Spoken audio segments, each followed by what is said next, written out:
Yeah, well, I don't even feel like it. So let's all make sure. Hi, good evening. It's 6 p.m. August 29th, 2012, and a public hearing is called to order. A little housekeeping at the beginning. Sorry, this evening we just have one restroom, which is right out the door to the left, and it's, you know, we're gonna have to share that, so it's men and women. And sorry, the air is off, but hopefully the fan will help a bit to cool things off here. Anyway, good evening. My name is Laurin Koa. I'm the Executive Director of the Public Land Development Corporation and the Hearings Officer for this evening. We are here to consider testimony on the proposed Hawaii administrative rules for the Public Land Development Corporation.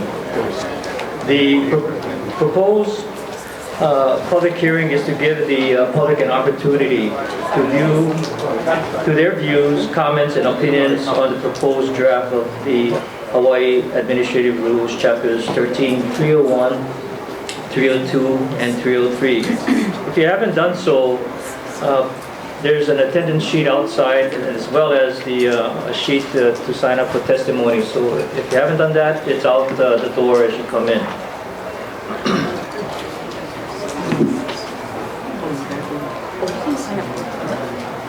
We also have at the front, and I'm sure most of you picked it up, copies of the proposed draft rules. So again, if you don't have them, you can get them later, or if there's none, I think there's enough out there. There was copies. Okay, if not, let us know and we'll get you copies of the rules. And they're also on the website, so you can pick it up through the web itself. The notice of the public hearing appeared in the July 14, 2012 edition of the Honolulu Star Bulletin, on July 18, 2012 edition of the Hawaii Tribune Herald, and on the 15th of July 2012 edition of the Garden Isles newspaper, and the 14th of July edition of the Maui News, and finally July 18, 2012 edition of the West Hawaii Today newspaper. Go through the procedures for this evening. We have, I believe, a lot of people. I'm not sure how many signed up to testify, but tonight's hearing will be on the draft administrative rules. Again, on chapters 301, 302, and 303. 301 is the rules of practice and procedure. 302, the Public Land Development Program, and 303, Project Facilities Program. When given the floor, and you'll be coming up here, sitting down in front of myself, and speak very clearly, of course, and please keep your remarks to the rules. This is what we're here for tonight, and comments on the rules are what we're looking for this evening.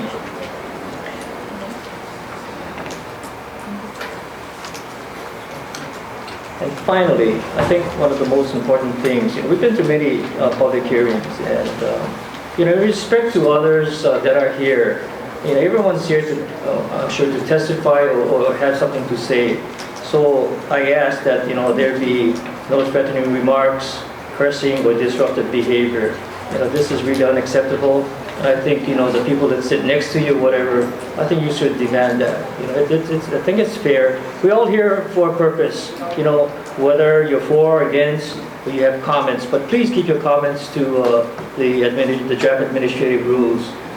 As I said, this is what we're here for tonight, and your comments. This is part of where the public is able to come out and view their viewpoints. And I think this is one of the more important points that the public always look for. And tonight, this is an opportunity for you to do that. So please, again, let's stick to the subject matter, chapters 301, 302, and 303. And with that, I think we'll be able to start with the testimony. So, Mr. Director. I'm sorry, yes. Glenn O'Mildo from Ewa Beach. Yes. It strikes me funny as you're having a public meeting without the others being in attendance. The other corporate managers are not in attendance. I mean, it strikes me funny.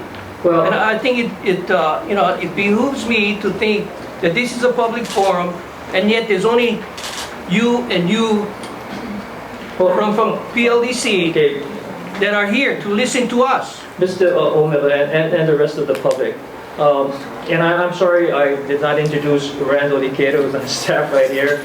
And we also have Chair William Ayla, from DLNR, but more so he is on our board. So we have three of us. The public hearing, let's be clear, doesn't require, the board of directors or other people to be here. What is required is that there be a hearings officer, and I'm the hearing officer tonight. So, we're here to accept testimony. There'll be no questions, asked of us, because this is a testimony on the rules again. So, if we're all clear on that, then I think we should proceed. Will there be a time limit? Oh, I'm sorry. Very important. Yes, 3 minutes is what we're looking at, and we'll have a sound, a buzzer that will go off in 3 minutes. And when you hear the buzzer, please make your closing remarks. And this will enable all to have a chance to say or testify this evening. Yes. And are you transcribing this? Yes. Well, not transcribing, but we have a recording. Recording it. Yes. So that other commissioners will listen to the tape recordings? Yes. What we will do is we will have whatever is testified to tonight. We'll have it written down. For our review, number one, and we'll provide information to our director. Yes. So you expect them to listen to all the testimony from each of the islands? Yes. Yes, question. Mr. Chair, is the public privy to the minutes? There's no. Minutes that are taken. Yes. Is the public Yes. here Of course. Yes. privileged Yes. to these Yes. minutes? It'll be, what we'll do is, as we go through the various public hearings, we'll have it we'll post it on our website, so you can get to the website. You can look under, actually, if we did it with PLDC, it'll pop up, I think. Or, since we're administratively connected to DLNR, you could go DLNR and there'll be a subheading for PLDC, and you could get all of the information there.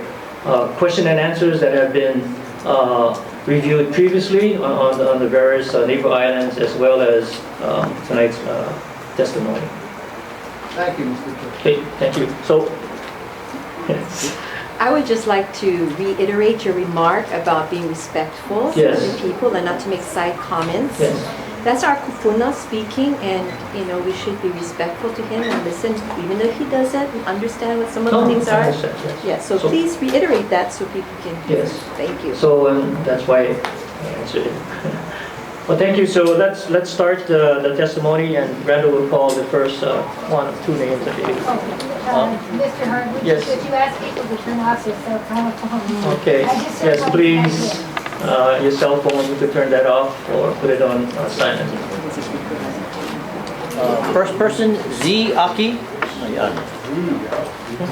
And then Bob Lloyd.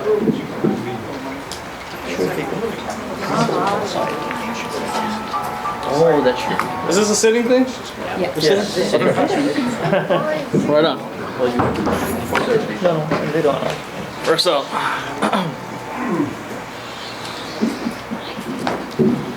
Whenever I'm ready. Yeah. Aloha mai. And an even greater aloha mai kako, mai ka hiki aka lako, mai ka hoku aka lavai to all the warriors who've come here in defense of your homeland, in defense of Aina. Heli ika Aina, ahe kawake kanaka. The Aina is the chief, the people are its servants. That was the mana'o in Hawaii that could feed us, that could shelter us, that could sustain us, that could care for us. And then our government was overthrown, our country occupied, and our people oppressed. And they covered Aina with concrete and houses. And it spread like a disease, a plague.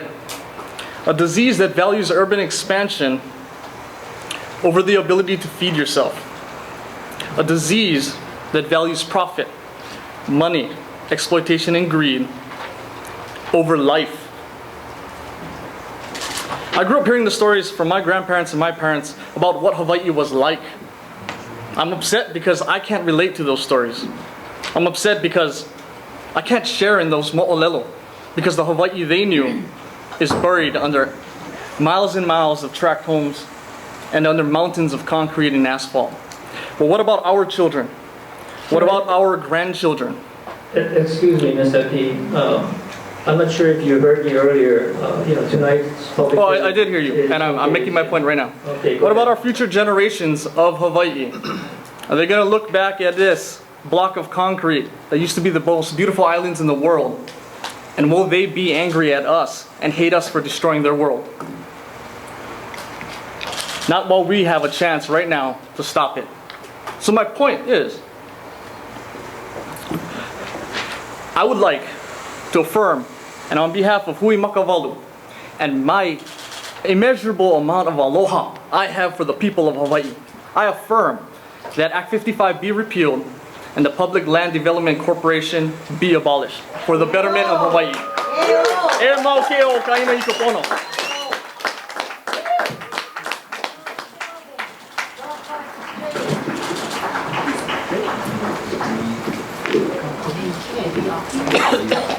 Bob Loy, and then Brandy Hayden. Esther Carri. Is it too late for me to add my name? No, you can't just go outside. Good. Mr. Director, Bob Loy testifying for the Outdoor Circle. I would appreciate it if you would not interrupt me as you did the previous guest. We all here have our rights to speak. The Outdoor Circle usually is eager to make specific suggestions for improving the rules by which government agencies operate. But in the case of the Public Land Development Corporation, we have concluded that doing so tonight would be an exercise in futility. Instead, we are here to voice our opinion that new regulations will not fix the problems of an agency that is fundamentally flawed. The PLDC was established as an institutional means of circumventing the mechanisms of oversight required of all projects in our islands. These mechanisms of oversight were created over years of poorly planned development that scarred the beauty of the islands. We all agree the land is precious and the resources finite. That is why we established procedures for protecting them. Disregarding what history has taught us, the Abercrombie administration and Hawaii legislature created the PLDC to fast-track private development in Hawaii. Dominated by restrictions, permit requirements, building codes, and community planning, none of these items will take place under the rules of the PLDC. All of the basic tools that have been established to protect the best interests of the public. The PLDC is not required to seek the approval of any independent entity or the public before making a decision that expends public lands or resources, even if it never sells an acre of land. The PLDC is authorized to issue leases for unlimited terms and undescribed activities, resulting in the permanent disposition of public land and resources. To do this, the PLDC needs no permit, only the most minimal public notice, and absolutely no meaningful public dialogue. In short, the PLDC exists to bypass the will of the people, the protections of governmental oversight, and perhaps most of all, common sense. The PLDC is the worst combination of public and private interests, for it combines greed of corporations with the wealth and power of government, and removes the checks and balances of a legitimate public process. No amount of massaging of your administrative rules will change this. Since we have learned that lipstick on a pig does not change the fact that it is a pig, we will not waste our resources on cosmetics tonight. Rather, we will focus our resources on reversing the action that created the PLDC, repealing Act 55. The Outdoor Circle, founded in 1912, has reached this decision by drawing on the lessons of 100 years of history in our islands. And we remain, as always, guided by the motto of our beloved Hawaii: the life of the land is perpetuated in righteousness, and we see nothing righteous about the Public Lands Development Corporation.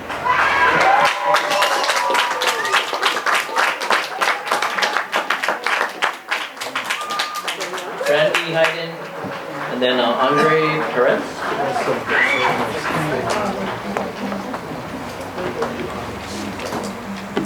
Aloha mai to all the kapo'e. Aloha aina o Hawaii. Everyone who came out here and everyone at home who doesn't support the PLDC. I am also here on behalf of hui makavalu. We stand for aloha aina. We stand for life. What the PLDC can do is, quite frankly, scary. I've been looking through the documentation. It's so vague. I'm not sure how many people have looked through it, but there are a whole lot of people outside who appear to be against this. There's a whole lot of people in here who appear to be against this. Obviously, we all understand that the vagueness of this act, of this corporation, is frightening. There's no accountability. There's no way of knowing what they're going to do other than guarantee that they're going to destroy Aina and that they're going to take away our ability to feed ourselves. They're going to take away our ability to say what we want to happen in Hawaii. I'm actually just, quite frankly, disgusted by it because we don't have any idea what you folks are going to do with the public lands. And it's just disgusting, it's scary, and all the people at home who couldn't make it down here today, I'm sure that if they knew more about it, they also wouldn't support this. We've been shoved in this tiny little room, and there are a whole bunch of people outside. There's people watching at home that can't see those people outside, but there are a whole bunch of people that don't support this. And we all demand that you repeal Act 55.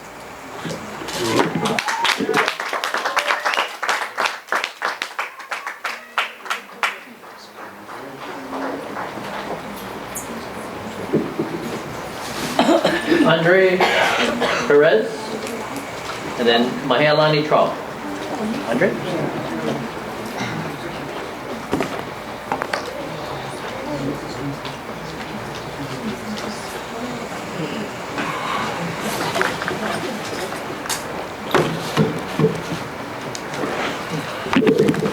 E umau kia I mai ka pō mai, e nana ia mai ka hale o kako. Mai luna a lalo mai kahikihi a kahikihi. Mai kahikina ke ko mohana, mai ka uka he kai mai loko a wahu. Kia I ia, mālama ia, e pale aku I nā ho'opili kia ana I ko kako nohona. A mama ua noa. Aloha aina kako. My name is Andre Perez, and I'm speaking tonight on behalf of an organization called HULI, Hawaiians United for Liberation and Independence. I'm here tonight to basically, one, put you on notice again that we are still under an occupation, illegal occupation. Therefore, you have no authority over our lands and over us as Hawaiians, as a Lahui. But I'm going to speak to this issue because I want to basically attempt to influence perhaps some people who might have forgotten that they are Hawaiian nationals. So this PLDC, this Public Land Destruction Corporation, Aole, I say no to this effort that affects stolen Hawaiian lands when we have not even come to a resolution on the issue of the overthrow and claims resulting from that overthrow. This PLDC, even if it was legal, has exemptions from land use and zoning requirements, including conservation districts, including county zoning requirements. What is that going to mean for people on a day-to-day basis? How is that going to affect communities like Waimanalo, Makaha, Waianae, where all the Hawaiians live? How is that going to affect everybody? This PLDC attempts to develop and privatize so-called ceded or public lands, which we all know are stolen lands. Lands that come from our kingdom. Anybody in this room disagree with that? No. We have not settled the issue of our claims resulting from this illegal overthrow as called for in the apology bill signed by President Clinton. This agency, PLDC, and its purpose and intent is ambiguous and vague. And history has shown us clearly, if we can use the super ferry and the rail fiascos as examples, that even when the laws are clear, the state simply refuses to follow them. So the bottom line is we have a vote of no confidence in this PLDC. In closing, I want to say to my Lahui, Hawaiian brothers and sisters, mai puina, don't forget, this attempt is endorsed administered and led by the governor, Abercrombie. Yet, simultaneously, Abercrombie has passed a bill for this so-called Royal Commission to attempt to give Hawaiians, to bring them together for self-determination. So, if the so-called Hawaiians who support this Royal Commission think that we can hold hands with Abercrombie when he's doing this to our lands, I think we're going to be in for a rude awakening. So in closing, I say a'ole to Abercrombie, a'ole to the Royal Commission, and a'ole to this PLDC. Mahalo.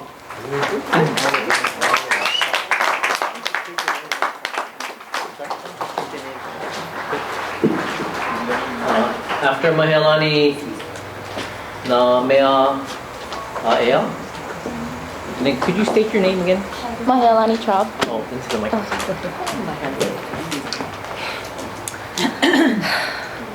Aloha mai kako o Mahelani Traub o Nakamoku Puni o Hawaii Maiau. I'm Mahelani. I'm from Big Island, also I like to call Hawaii Island. I just have to say that this is really saddening to me to think that some corporation can come in, take our aina away from us, and get to do whatever they want to do. It makes me want to cry. Why do we need a corporation to handle the aina that belongs to Hawaii, that belongs to the public of Hawaii? This corporation is governed by 5 members.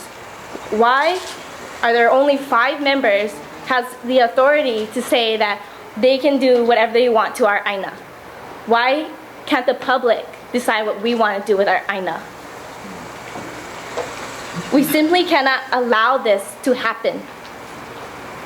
So much has already been taken away from the people, from our aina.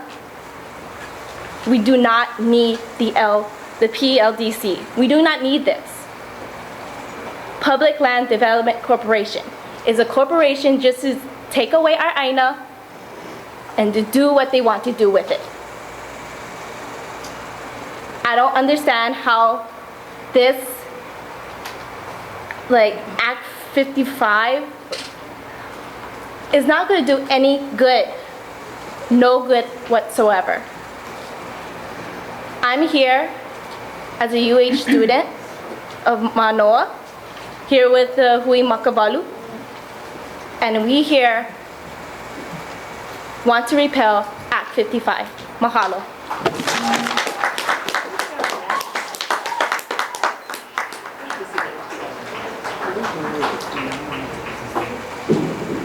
And then Robert Harris. If you could repeat your name, please.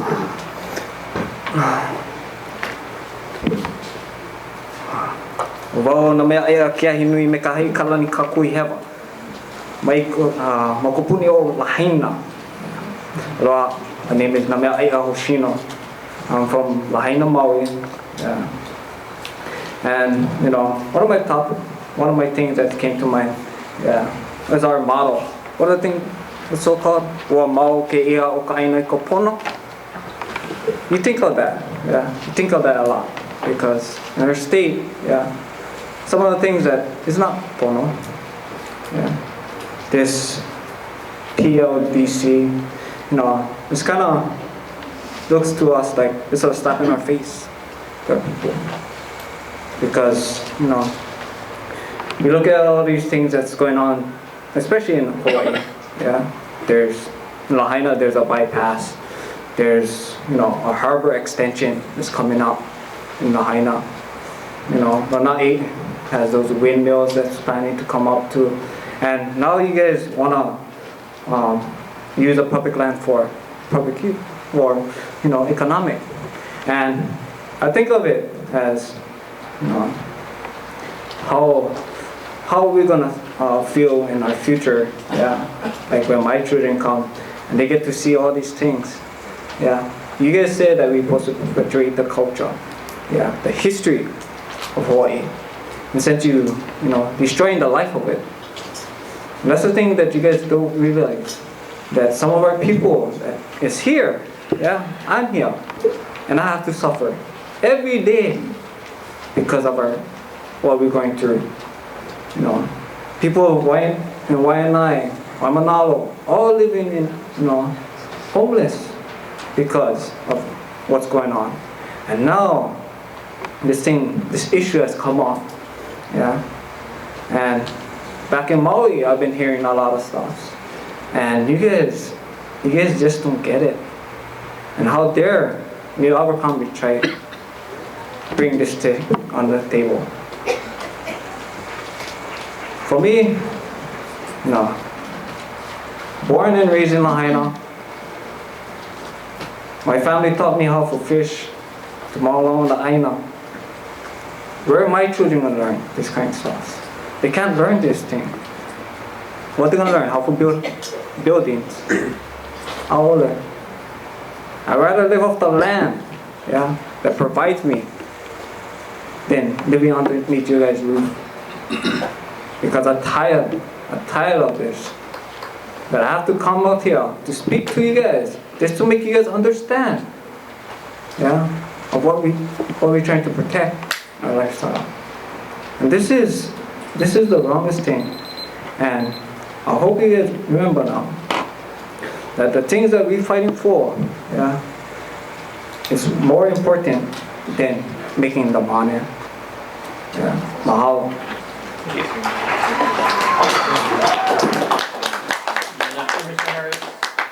Lancelot Hailey.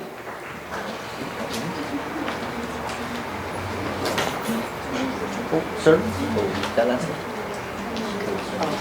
After. Oh, sorry.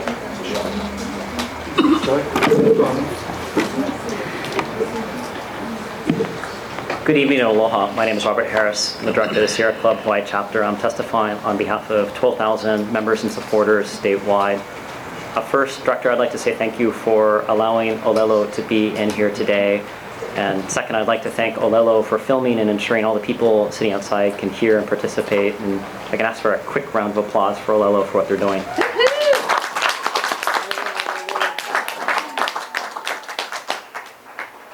Director, I'd like to address specifically one point, and we will submit written comments separately.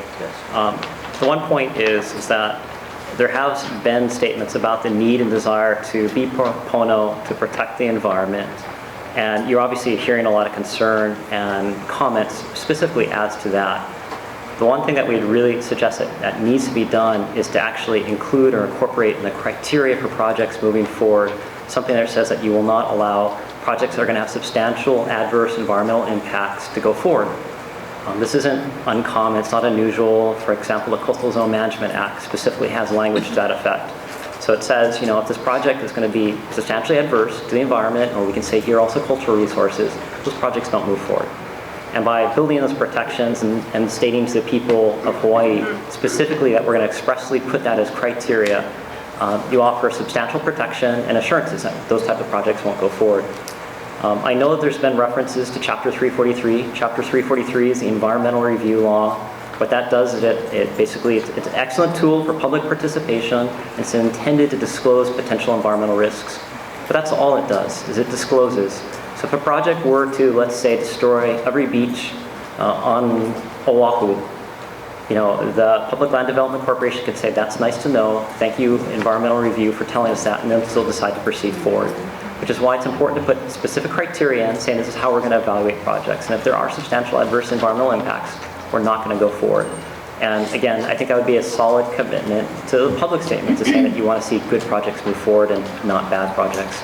Again, I hope you'll consider that. And again, we have other comments that we'll submit in writing, and we're always happy to have more discussion about this.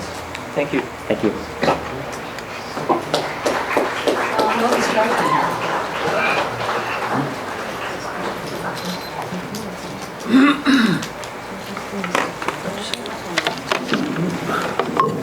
Sir, is Lincoln with you or after you? That's me. Oh, I'm sorry. Okay. And then Shannon Wood. Hello to my cousin Wilhelmina, Mr. Haraguchi, and excuse me, Randall. My name is Lancelot Haile Lincoln Moali, direct descendant of Kamehameha I. I am Nakiki o Hawaii Lahui.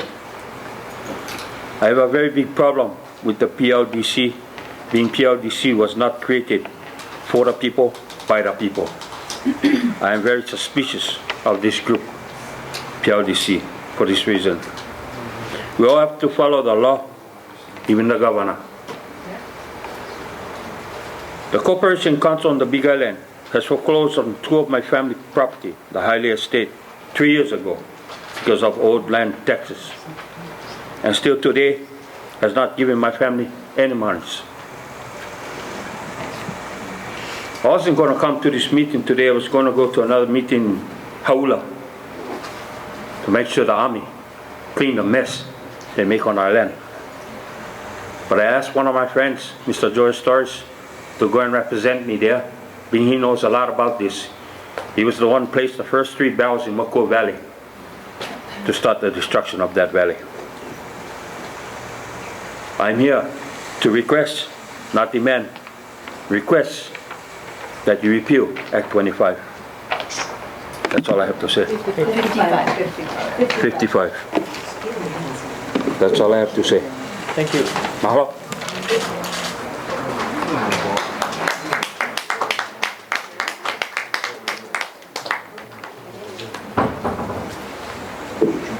And then Eric Gill, after Shannon Wood. I'm not Eric Hill. I'm not tall enough. No, you're not. Good evening. My name is Shannon Wood. I'm speaking tonight on behalf of the Windward Ahupua Alliance, a 501c3 nonprofit organization. I submit the following changes and additions and deletions to the Public Land Development Corporation's administrative rules with respect to its practices and procedures. Note, we're not going to be submitting comments at this time with chapters 13302 and 13303. I did want to point out there seems to be a missing segment in subsection 301 on page 12. The top of the page concludes subsection 1330118. However, the next subsection is 1330131. And there isn't any other place in the 96 pages of the administrative rules in which there's that kind of shift. Okay, number 1. Please use the diacritical markers Okina and Kahako with respect to Hawaiian words and proper names in all published materials. Number 2, please establish formal procedures for the public to submit written or oral testimony on the Public Land Development Corporation's website, as well as in public meeting notices sent to the media and to its listserv and the agendas as well. And other state boards, authorities, and commissions have been doing this for decades. Please make it clear to the public that all people attending your meetings are welcome to present their thoughts on agenda items during the public comment section, even if they have not signed up before the meeting or submitted a written testimony.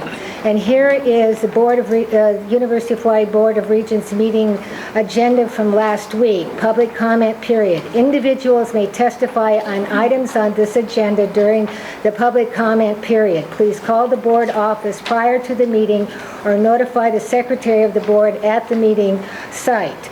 Written testimony is also accepted. Testifiers are requested to limit their testimony to 3 minutes. In other words, put this in every single public anything that goes out to the media. Number 3, when holding meetings as defined in section 133016, B and D, include public access television coverage on one of Olelo's channels, Skype it to the other counties, stream it on computers, and post it on the PLDC website as a podcast. That means you have to learn the technology. Number 4, for those people who are not physically on the island where the hearing or meeting is being held, allow folks to take part by signing up for a telephone conference call. I have 4 other items here. You can go ahead and read them, but what I really want to make very clear is that when a legitimate PLDC issue is raised, which is not on the current agenda, please set the issue on the next agenda or hold a special public meeting using the above-named technologies if necessary to make arrangements to hold these special meetings at the state capitol, the Mission Memorial Auditorium over here next to Honolulu Holly, or at one of the community college auditoriums, rather than jam people up in a room like this. Thank you very much. Thank you. Are you going to submit written testimony? Yeah, I gave it. Oh, you gave it to me? Okay. Yeah, I did. Thank you. I did discover one error in there, and I'll call it in the morning. Okay. And then Ms. Travis. Aloha, I'm Eric Gill. I'm the Secretary-Treasurer of Unite Here Local 5. We represent 10,000 hotel workers and healthcare workers here in Hawaii. We have many concerns about this. We have offered amendment suggestions to the rules already. Those have been discussed at length with people in the government, so I'm not going to talk about that right now. We are concerned in those rules, however, just to sum that up, that there are inadequate protections for working people and working people's rights in the current rules. That said, I don't think it should be a surprise to you or anybody in the room that the main concern here and throughout this series of hearings has been not the administrative rules themselves, but the PLDC Act itself. That shouldn't be a mystery, since this act was passed very hurriedly at the end of the session with little public discussion, no public discussion that I could recall, and many of the legislators that we've talked to about it apparently didn't read the bill. So those of us who had concerns about this bill attempted to have it heard again and have this issue discussed in the past session. No bill was heard. There was no hearing. So it shouldn't be a surprise to anyone that people are here to talk about the PLDC itself as opposed to the administrative rules. This is the first opportunity anybody's had to have a public discussion about whether this is a good idea or not. The basic problem we have with PLDC, we join those who are concerned that generations of work on behalf of Hawaii's people to try to gain some control over the development of these islands are being bypassed and can easily be bypassed with political deals without public input. Development projects can be done without proper hearings, and even if there are hearings, the recourse for citizens who are raising issues that are relevant to land use decisions, there are no public, it bypasses those things. So, you know, we had concerns, for example, that a new development in Waikiki would eliminate jobs. That could have been bypassed, conceivably been bypassed. Our members at Turtle Bay have for many years been concerned about the development of the land around them. That has never had a hearing. People in the government have refused to address that directly. The Land Use Commission has given away large amounts of public lands to, farmlands for development. And I think people are frustrated. I think the people of Hawaii are frustrated. They're frustrated that the banks and the developers have more power than they should, that the government listens to them and not to the people, and that we have a situation where Hawaii's people are losing control of our community to banks and developers, large corporations from outside Hawaii. I don't think that should be a mystery to you or anybody else. That is, in fact, what has been happening more and more and more. And this Public Land Development Corporation issue has crystallized that for many people around us. So I don't think it should be a surprise why people are raising issues from ceded lands and the overthrow of the Queen to labor issues and everything else, because what this Public Land Development Corporation has done is threaten a broad variety of people who have an interest in the development, and it's brought us together. This PLDC issue has brought unions, environmentalists, and others together, because we all fear that the government is giving too much power and too much influence to banks and developers and not to us. So we are here today, and we have been at every one of these hearings, and we intend to continue our opposition to this. The notion that the way to balance the budget, the way to provide for the government services, is to take lands that have been entrusted to us by our forefathers and previous generations and develop them. is odious to me personally. I think it is. It's a terrible thing for people to have to look at that. That we see what we've built. What my dad spent his life building was the rights of citizens to have control over their communities, and this bill bypasses that. I personally am offended by that. My organization is opposed to the bill in its current form. We think we should go back and start fresh. There's got to be a better way. If it's a good development, people will support it. If it's a bad development, it shouldn't happen. Thank you. Thank you. Melani Cypher. And then Esther Carri after Melani Cypher. Aloha, Millie Lean. Thank you for accommodating me so that I can fly back to Big Island and home tonight. I'm submitting 5 pages of testimony with significant calls for amendments to the rules. 10 months ago, the State Attorney General issued 2 opinions. The opinion said that the PLDC is not exempt from Chapter 343. They are not exempt from environmental impact statements. They are not exempt from HRS Chapter 6E. They are not exempt from archaeological inventories, and they are not exempt from historic preservation requirements. Because of a campaign of misinformation and hysteria, everyone believes that the PLDC is exempt from these protections that Hawaiians for years got arrested for, myself included. Because of this campaign of misinformation, I've drafted 2 new rules that take the language from the Attorney General opinions to make it real clear that we're going to protect Hawaiian resources, enforce Chapter 343, and not give out any exemptions.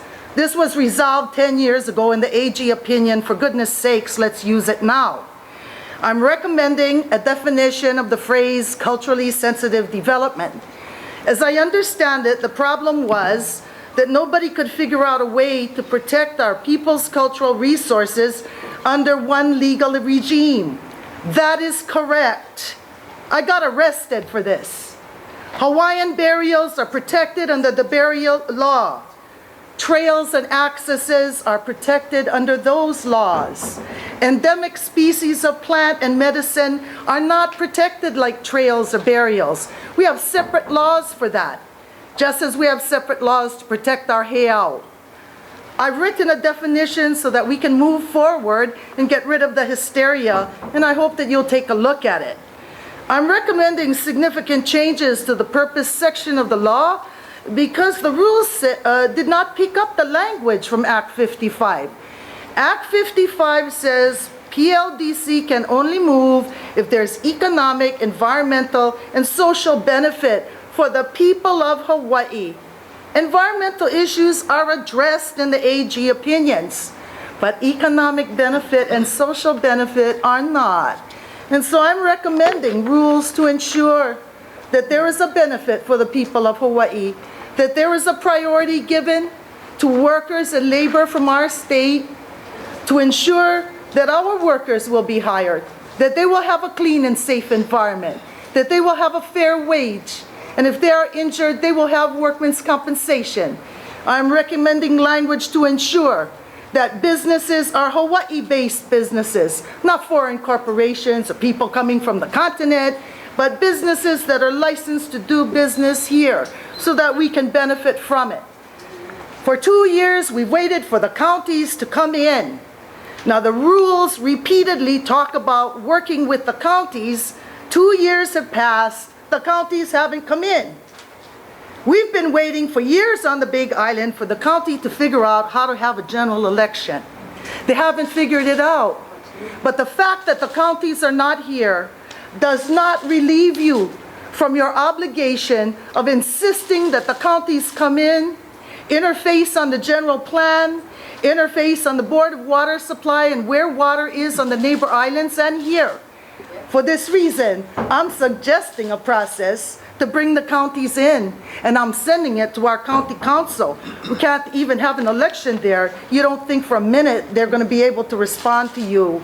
And finally this, you cannot change the law that prohibits ceded land sales or requires a 2/3 vote by amending the rules of the PLDC. That is not legally allowable. People want to change the ceded land sale law, do it there, but you cannot put it here. My concluding remarks are this. From 1959 to the present, our state has had a practice of leasing out our trust lands, giving out our resources to foreign corporations, mainland companies, and the Big Five. Years ago, the states on the continent put together their own development arms so that they could develop their trust lands for their residents. It's time that we do the same. The PLDC has some problems. I'm about fixing it so that we can move forward. I am no longer going to support or be silent about the state practice of allowing private sector and foreign companies to develop our resources. I'm ready to work with the PLDC, and I'm tired of environmentalists and clappers. Where were you all when we got arrested? None of you came. I got arrested for these laws, and I want to see them implemented by our state trustee, developing our resources for our benefit. Thank you very much. Thank you.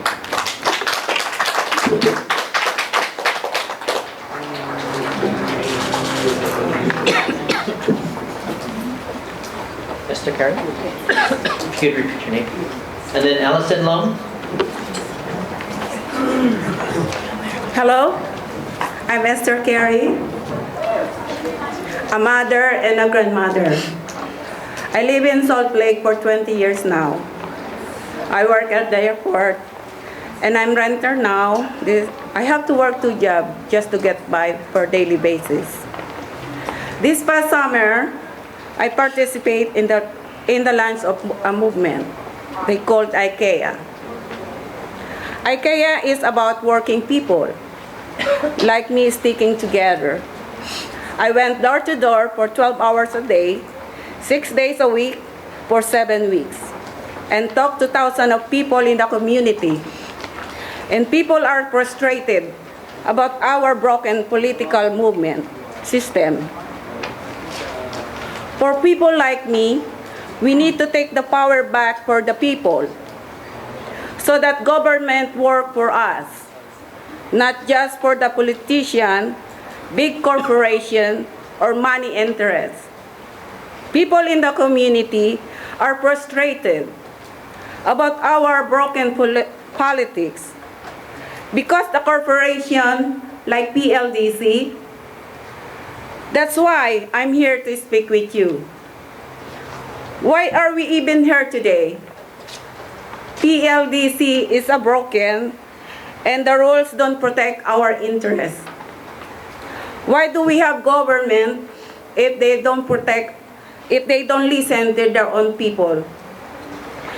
It is important that we, the community, speak out and remind that PLDC, that public land belongs to the public. We need to ensure Hawaii public lands are preserved for our future generation. IKEA and I vote. Mahalo.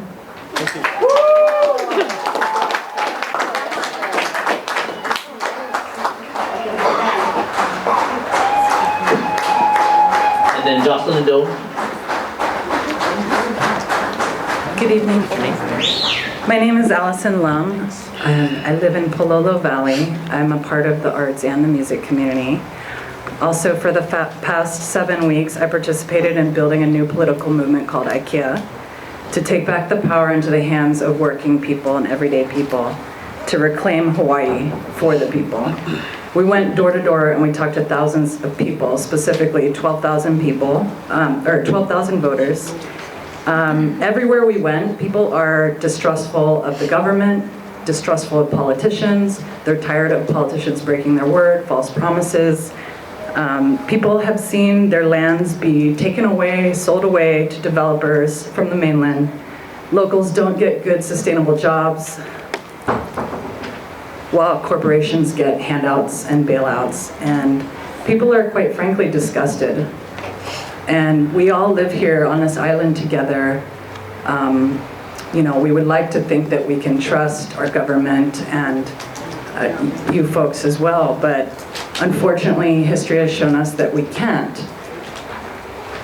Out of the people we talked to, 4,000 voters voted together collectively and said, enough is enough, we're going to change this situation. We were able to elect 3 political leaders that are going to actually represent the people's interests, and we were able to unelect, for example, Pono Chong, who voted for Act 55, and elect instead Jessica Woolley, who was unfortunately a minority and voted against it. I think the only thing that we have left here to do today is to unite together as community groups and concerned people of Hawaii and fight to repeal Act 55. This is not just for ourselves, but also for the sake of our children's future. I care and I vote. Mahalo.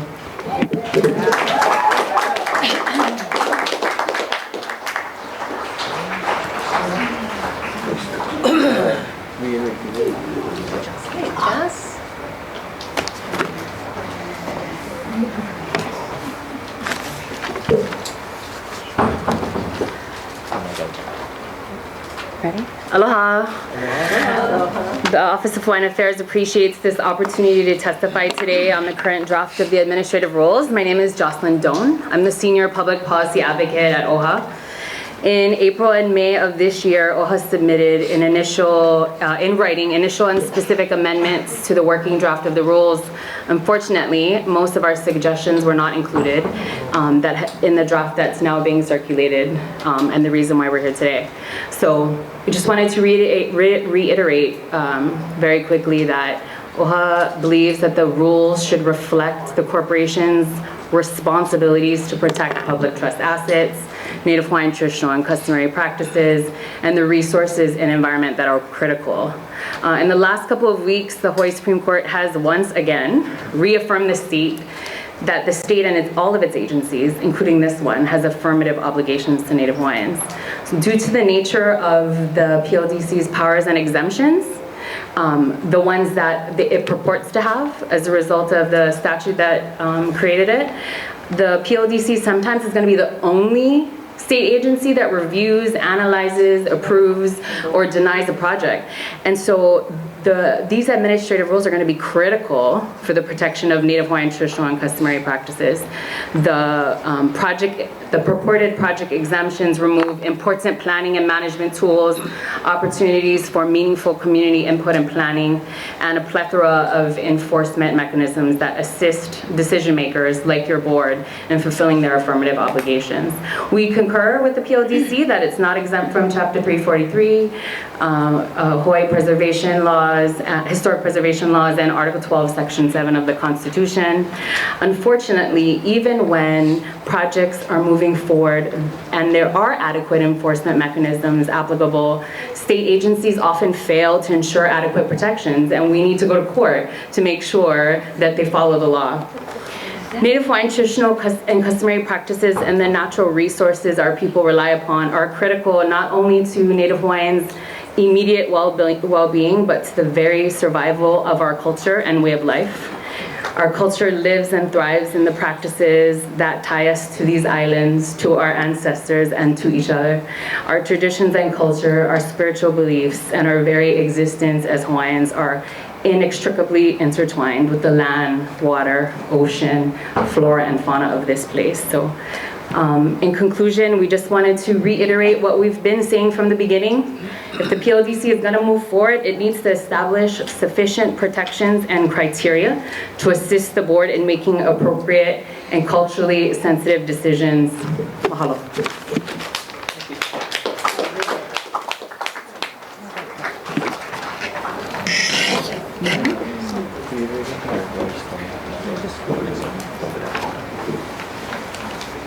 Melani Cypher, and then David Arakawa.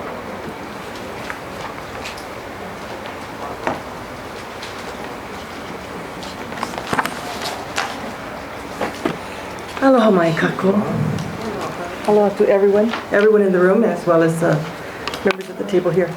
My name is Melani Cypher. I was born and raised in Kaneohe, Mohuko, Olapoko, and I have spent most of the last 40 years advocating for responsible planning for Ko'olapoko as well as for the island of Oahu, and I even participated for a while on the state planning process so that we would have a healthy environment and healthy islands for all generations in perpetuity.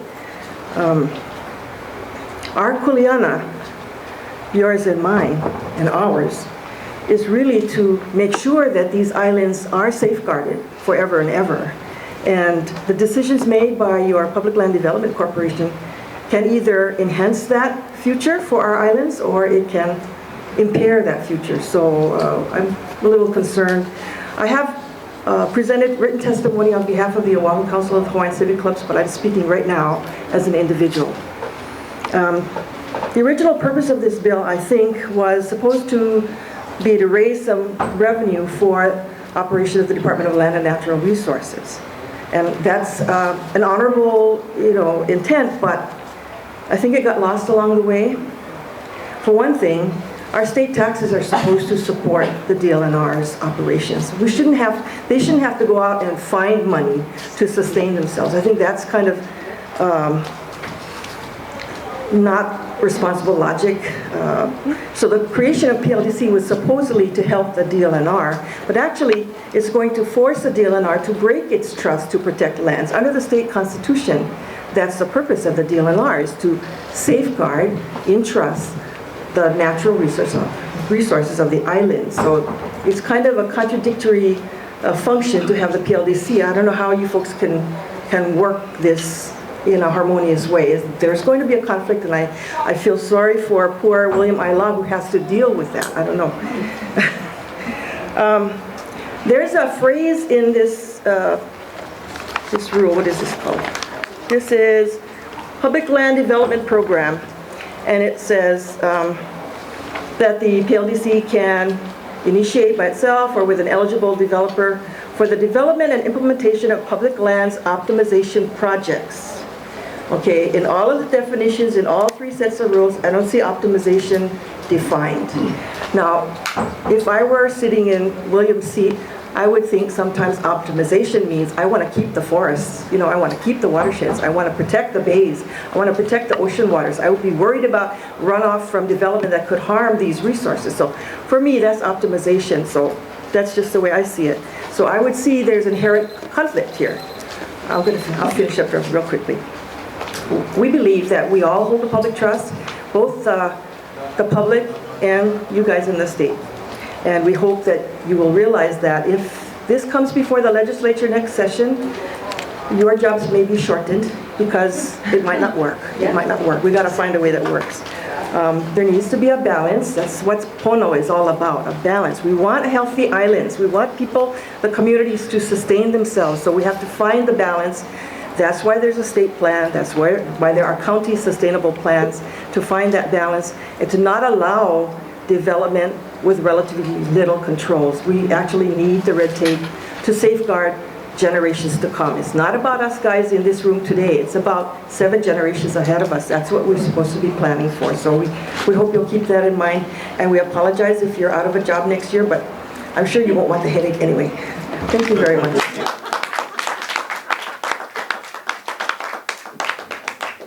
Dr. David Alex Luca.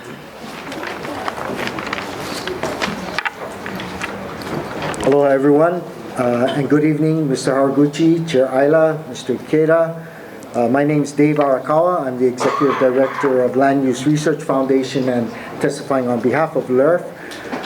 We appreciate the opportunity to review and comment on PLDC's proposed adoption of their administrative rules. And we support those rules. We commend the mission, objectives, and priorities of the PLDC, and we are in general support of the proposed rules. We would note that these rules are patterned after mainland and Hawaii government programs, such as Hawaii Community Development Authority, Department of Hawaiian Homelands, and the 201H Affordable Housing Program. Many of these have been in effect in Hawaii and operating for the past 20 years. We haven't finished our detailed review of the proposed rule. It's still ongoing, so we'll be submitting more detailed comments later. However, we have a few particular areas of concern to LERF. Guess what? The first area of concern, we agree with Shannon Wood.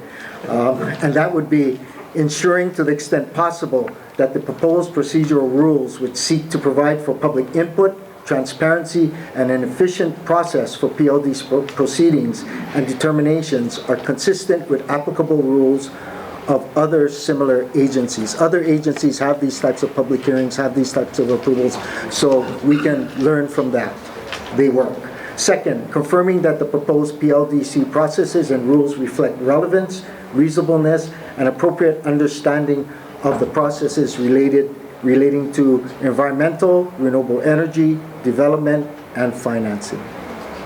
And third, adequately addressing the impact of any such additional costs, as well as the need for cooperation with and fairness to developers, abutting, or neighboring landowners and lessees. You folks have done a good job in addressing the issues with the city and or the counties, and working with the counties.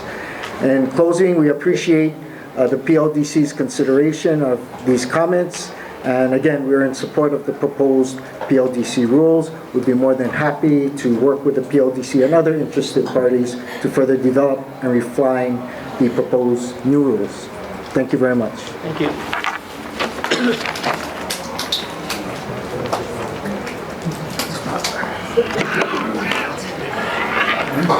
Sorry, excuse me. Come on. Yeah, I can call the guy next. Alex? And then Kat Brady. Aloha mai, aloha no, aloha kako.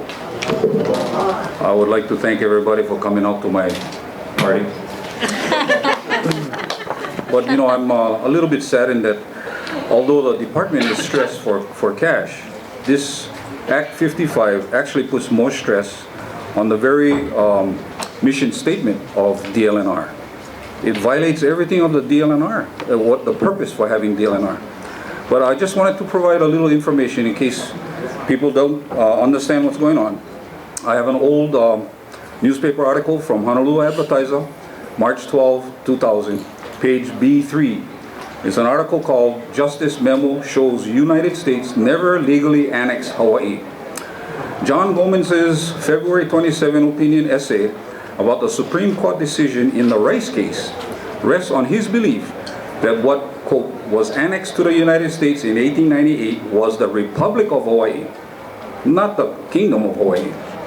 Despite its wide acceptance, this idea is premised upon an erroneous article of faith rather than historical legal fact. In 1988, the Justice Department issued an advisory to the Department of State in which the unconstitutional and legal nature of the 1898 New Lands Resolution is quite clearly spelled out. The memo explains that the Senate rejected an annexation treaty that had been negotiated by President McKinley with the Republic of Hawaii. They did not negotiate with the Kingdom of Hawaii. In an effort to bypass the treaty process, Senator Newlands of Nevada sponsored a joint resolution of annexation. A Senate Foreign Relations Committee report issued at that time explained that the resolution relied on the annexation of Texas as a precedent. The Justice Department memo, however, points out a major difference between the Texas and Hawaii annexations. Because Texas was acquired as a new state, the joint resolution annexing Texas relied on the constitutional power of Congress to admit new states, and was not a proper precedent for annexing a land that would be retained as a possession or territory. In other words, annexation of Hawaii could not be achieved in a constitutional manner by a simple legislative act. The Hawaiian Islands were foreign soil in 1898, some 2,100 miles beyond United States territory. Based on the international law principle of extraterritoriality, a United States resolution to annex Hawaii could not legally extend that far.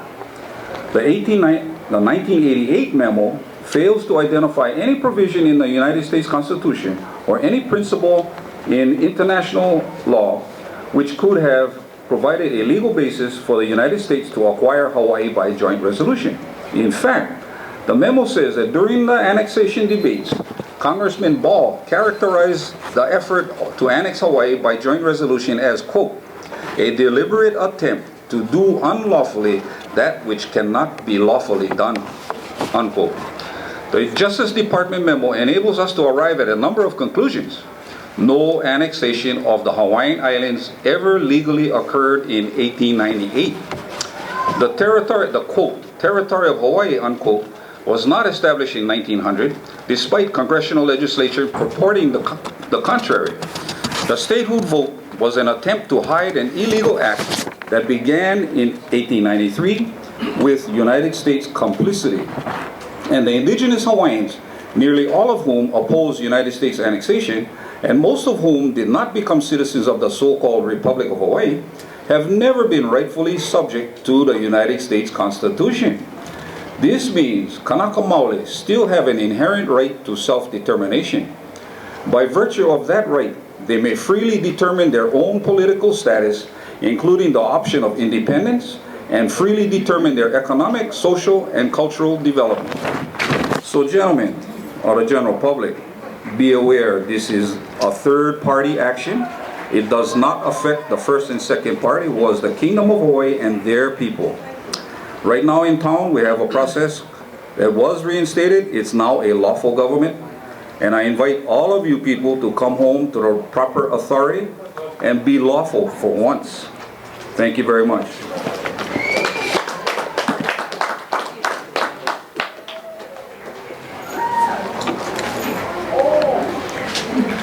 And then Bill Saban. Good evening. My name is Kat Brady, and I'm testifying on behalf of Community Alliance on Prisons. You might be wondering why a justice advocate is interested in the PLDC. Well, first of all, it's about transparency. And I'd like to read a quote from Lord Acton, who said, "Everything secret degenerates, even the administration of justice. Nothing is safe that does not show how it can bear discussion and publicity." That's what these public hearings are about. That's what the people of Hawaii are requesting, which is why you have received numerous testimony across all the islands. You are responsible. You're trustees of the land. The land is held in trust for Native Hawaiians and the general public. The land is public. It's the trust, and that's what's missing here. Transparency, accountability, and public participation are the hallmarks of a vibrant democracy. There's a lot of things going on at the same time that makes one wonder. The APEC conference that is pushing the Trans-Pacific Partnership that basically, allows a group of unelected financiers to make decisions and to have people cross borders and, really globalize the world and exploit resources. That is what the people of Hawaii are really concerned about. The land really is chief, and we are their servants. Among the many things that really concern us at Community Alliance on Prisons is the public-private partnership part. At a meeting on Maui, the director was asked, so could the planned prison on Maui fall under the rubric of the PLDC? And the answer was, yes, it could. That is very concerning to us. Corrections Corporation of America has been trying to enter Hawaii to build a private prison here, and that would really be a bad, bad day for Hawaii.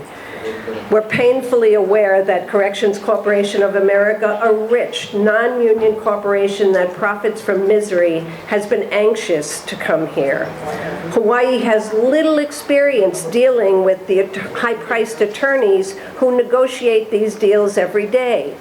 I looked up some stuff on the internet, and Dan Rather did a kind of a report on private prisons and private financiers, and he interviewed a man, Kit Taylor, who's an economist and a former securities regulator. He's also a bond guru. And he asked him about private prisons.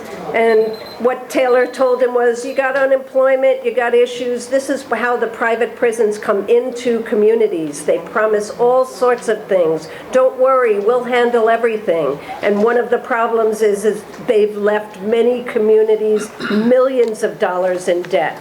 because they abandoned the facility they built that didn't work, and the people in the town are left to pick up the slack and pay for it.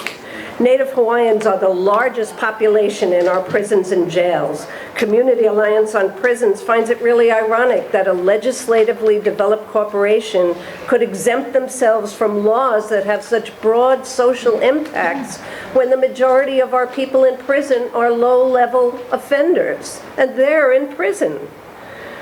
Despite the press release that Mr. Haraguchi put out about PLDC, saying you're not exempt from laws or historic preservation laws, your broad exemptions are not really replaced by anything else, and that is a real concern to us. Selling off pieces of Hawaii to balance the budget or fill the budget of a department is not the way to go. There are other things to do. So we really don't understand how PLDC can say that they're Pono. You need to understand what Pono means. Pono means inclusivity. So we're asking that the PLDC think about the people of Hawaii, think about your children and your grandchildren, and what will we be leaving them, cement or a park? Thank you.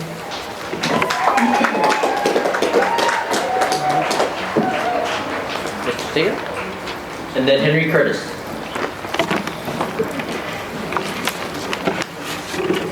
I'm Bill Sager. I'm a forester and a lifelong conservationist, and I'm speaking for myself.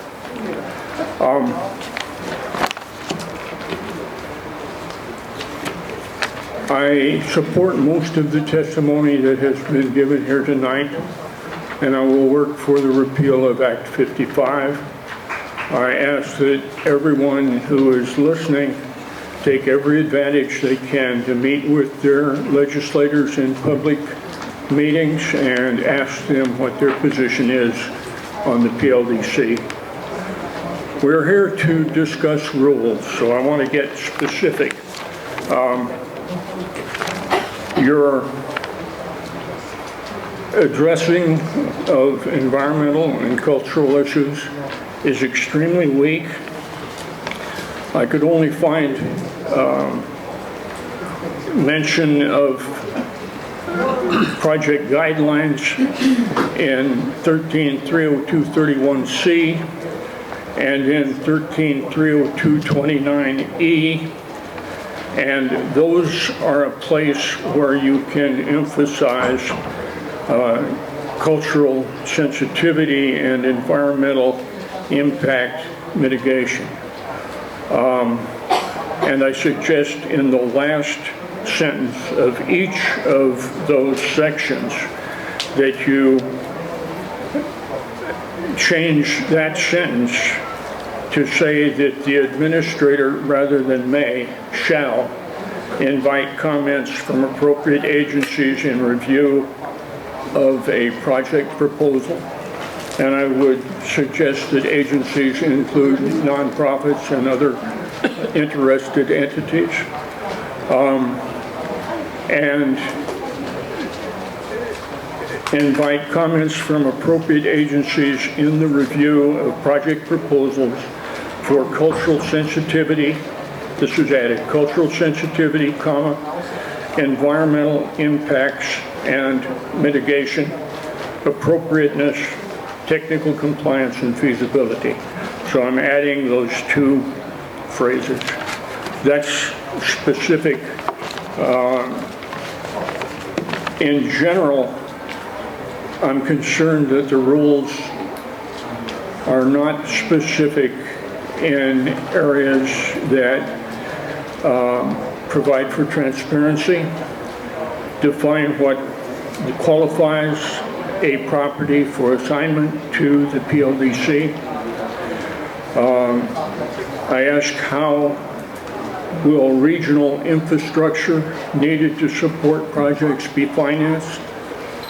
A development should not fall on adjacent landowners to develop the sewers and roads and all of that. I ask that you provide for public involvement in planning and development from the earliest start of a project to its completion and build environmental and cultural impact mitigation into planning, again, from the project inception through the final project completion. Thank you.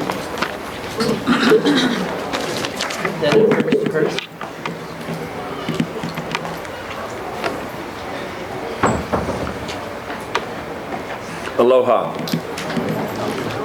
I'm Henry Curtis, Executive Director of Life of the Land. I'd like to thank the crowd outside.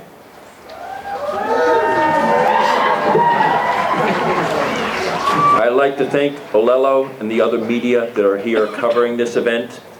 I'd like to thank Civil Beat for running a viewpoint today. And we will be submitting written testimony next week. I think, Mr. Ilda, you have the really most difficult position here, because as a member of DLNR and BLNR, you have a public trust obligation to protect the resource. And as a member of the PLDC, you are being encouraged to subvert that responsibility. So I don't know how you're going to handle it, but good luck.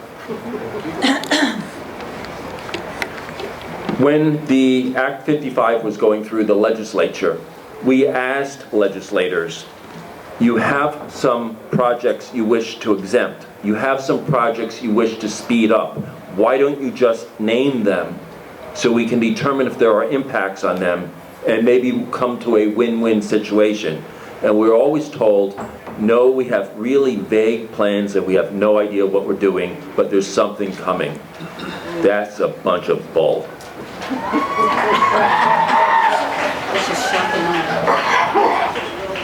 There is enormous greed and power risks here.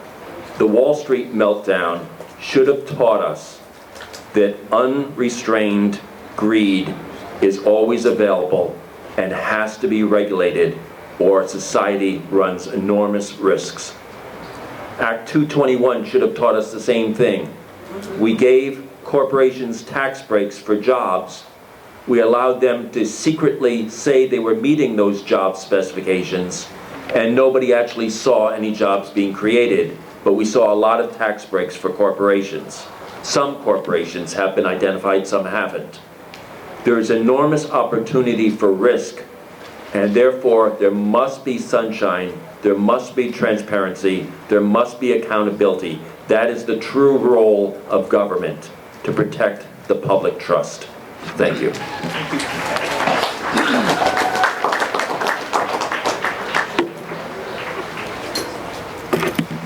There's the winner for us.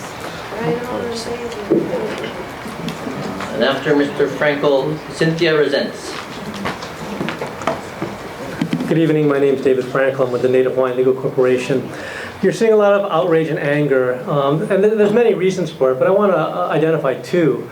One is that the rules that you propose contain no substantive standards, no substantive criteria. In other words, they give the Public Land Development Corporation unfettered discretion to make decisions. Unfettered. And secondly, the PLDC has misled the public. In your August 24th, 2012 letter to the editor, Mr. Haraguchi, you said the PLDC, quote, is not exempt from laws meant to protect the environment. That is false. HRS 171C-19 provides the PLDC projects, quote, shall be exempt from all statutes, ordinances, charter provisions, and rules of any government agency relating to land use, zoning, and construction standards for subdivisions, development, and improvements of land. Here are some of the laws the PLDC is exempt from. Number one, HRS Chapter 205, the state land use law. The Hawaii Supreme Court has ruled that Chapter 205, quote, Chapter 205 is a law relating to environmental quality. Chapter 205, the land use law, has protected us from development above Kealakekua Bay on the Big Island, has protected us from development at Aoma. It's protected us from having an amusement park in Waianae. And yet, you have the authority now you're exempt from this law, and you're not including any substantive standards in your rules to prevent these kinds of bad developments from happening. Another law you're exempt from is HRS Chapter 205A, the Coastal Zone Management Act. The Hawaii Supreme Court has definitively ruled that this law is a comprehensive state regulatory scheme to protect the environment and resources of our shoreline area. This law has protected the Makai area, Makai of Na'alehu, from a massive development. It prevented fake lagoon, marina by the Maunalani Resort on the Big Island. These laws have substantive components that protect natural resources and cultural resources. You don't replace them with any substantive standards in your rules. HRS Chapter 183C is a law that relates to the Conservation District and protects some of the most important natural and cultural resources in the state. The PLDC is exempt from this law. You're also exempt from zoning ordinances. The purpose of county zoning ordinances, according to the Hawaii Supreme Court in the Dalton case, is, quote, to prevent the deterioration of our environment. Zoning laws have protected areas, for example, like Honokahau, which has many natural and cultural resources that we know Neil Abercrombie wants to develop, and which we were able to successfully prevent development from a few years ago. And yet your rules would allow you unfettered discretion to allow development there. Finally, PLDC is exempt from all the subdivision ordinances and rules. Subdivision ordinances are written in a way to protect both built infrastructure and natural infrastructure, drainage, coastal water quality, flooding, and you're exempt entirely from those requirements. Now, not only do you adversely affect natural resources and cultural resources, but these laws that you're exempt from play a critical role in protecting traditional and customary Native Hawaiian practices. By being exempt from the laws and not having any substantive standards, you put these at risk. I'd like to say to you, Mr. Ilda, you're finally in a position of authority to do some real good. You will never have a position with as much authority to do good as you have now. Use it wisely. Thank you.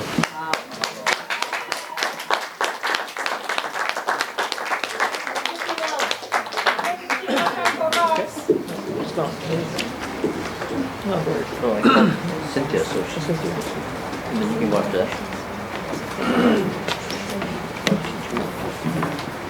Good evening. Aloha. My name is Cynthia Resents, and I'm a resident from Waianae. And, you know, we've heard a lot of testimony tonight. A lot of it is to repeal Act 55, which, to be honest, I support. Act 55 is too broad. And your PLDC had the opportunity in drafting up these rules to at least put some direction in place for what and how you would develop, if you would develop, in certain areas. And you didn't take that opportunity. You completely ignored that opportunity. The Act 55 does not constrain what you can develop anywhere in this state. It's all up to 5 members, pretty much. Just the 5 members on this board. If I wanted to go ahead, or if you wanted to go ahead and put up an agricultural kibbutz in the middle of Galbraith lands or Castle and Cook lands, you could. Without a lot of input, almost no input from the public. Would that be the best use and optimized use of that land, given that it's agricultural land? There is nothing in these rules that say if it's conservation land, these are the types of things you might consider. There's nothing to preclude you from taking shoreline access and shorelands and saying, you know what, damn it, the best use and the best place that I can get money for the state is to build a whole new hotel complex out in the middle of nowhere because now I have a captive audience for my visitors and I'll maximize my dollars by doing that. There's nothing in here. You have no guidelines for yourself. As it was talked about earlier, no guidelines, no criteria for what and how you would take these lands and how you would use them in concert with the communities. There are communities that are very adamant about what their vision is for their communities. You give no credence to any of that in these rules. There's nothing there. These rules essentially say, we're going to do what we're going to do, where and how we want to do it, and we're not going to take input from the community or consider their vision and mission. That's wrong. That is just plain wrong. You cannot come into a community and say, just because there's land there in a certain spot and you think the best use is going to be whatever, that you're going to go ahead and do that. You're going to alienate communities, you're going to alienate Native Hawaiians, I don't care who you are, you're going to alienate your neighbors, and it's not going to be a beneficial project. So somehow or another, if there really is an absolute burning need to go ahead and put a development corporation together in which to help DLNR try to figure out how to gain revenue from their lands, there's got to be a better way than we got all the power and everybody else, we're not going to worry about you. We'll deal with 343, but we're not going to worry about zoning, we're not going to worry about the community, we're not going to worry about whether I put a hotel or cabins on the top of the Waianae Ranges up at Kaala in the middle of the Kaala Bog, for all that goes. You have nothing in here to guide you for good projects that are also going to be acceptable projects for the community. How do you expect to operate? William, you know darn well what I'm talking about. We fought those battles. And again, it's got to be cooperation. There is no cooperation in these rules. There's no acknowledgement in these rules for transparency or community, or even understanding what should or shouldn't be allowed in certain types of areas. Are you going to put a hotel in the middle of ag lands? Or are you going to put a farm in the middle of Waikiki because that's the best use? Don't forget, Waikiki used to have some of the best rice paddies and duck ponds and everything else there. What is your direction? There is no guidance here. Rules are supposed to help guide you. There's no guidance in these documents. That's what's frustrating, I think, to everybody who's come in here tonight. There's no guidance. There's no direction. It's whatever we want to do. And that is unacceptable. If you talk about pono, that is absolutely not pono for anybody who lives in this state, including yourselves. You're boxing yourselves into a corner. And you guys don't deserve it, and the public sure doesn't deserve it. Thank you.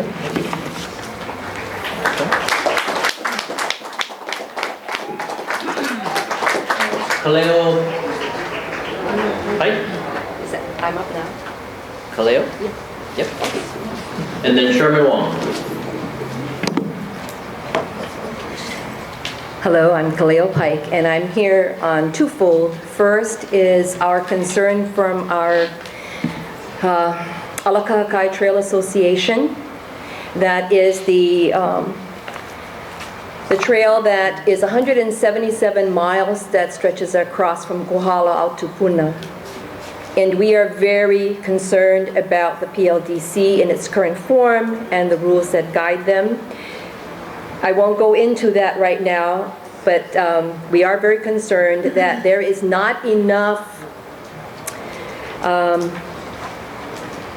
I'll take for instance, when I read the rules yesterday, close to 100 pages, by the way, which is like, oh my gosh. One of the things that was very striking to me, and it's in the statutes, which is even more scary, is the composition of the board. That has not been addressed. The composition does not take into account expertise. It takes into account, we don't know if these people are capable of making the decisions that they are being held responsible for. We need planners. We also need, and I don't know, maybe they are or they're not, but it's not apparent. They're being selected by the, shall I quote, the whim of the Senate, of the House, of department heads. There's no community there. It's very governmental heavy. Also, quorum was an issue for us. There's a 5-member board. In reality, it could be approved by just 2. Because quorum is 3. That's what it says here in the rules. Quorum is 3, and majority can make a decision. Now that's awful scary. To put so much power in the hands of a few. So if anything I can address from the ATA side is the board needs to be expanded. They also need to include criteria for expertise. We don't want just anybody serving on the board, because someone from the Senate, somebody from the representative, someone from the department heads are coming in and say, this is the best person. It needs to have some kind of a public input as to see the expertise of these people and how they are being judged, or how they're being able to carry out these really large responsibilities. There is 2 observations. Now I'm speaking as an individual. There are 2 observations that sort of bothered me. At the onset, we talked about trust. You asked all of us as members to be, follow the rules and, and be respectful to everyone else. But what bothered me is I see we have armed people here, and I think that was a very insult to us. I don't know why they're here. Everything has just been very cordial. I don't think their presence was necessary. Another thing that is so often misquoted is our state motto. Was said by Kamehameha III to the British.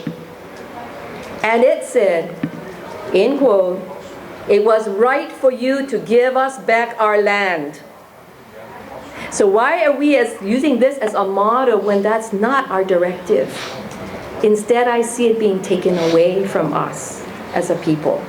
And that to me is the scary part. I am in favor of the repeal of Act 55. But I also see that by the comments today, people will realize that the repeal is because there is such a limited directive from the rules as it is stated here, and from the statute that created it. Thank you.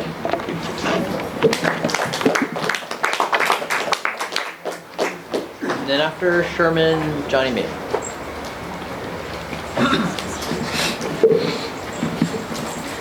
Good evening. My name is Sherman Wong. I'm with the General Contractors Association.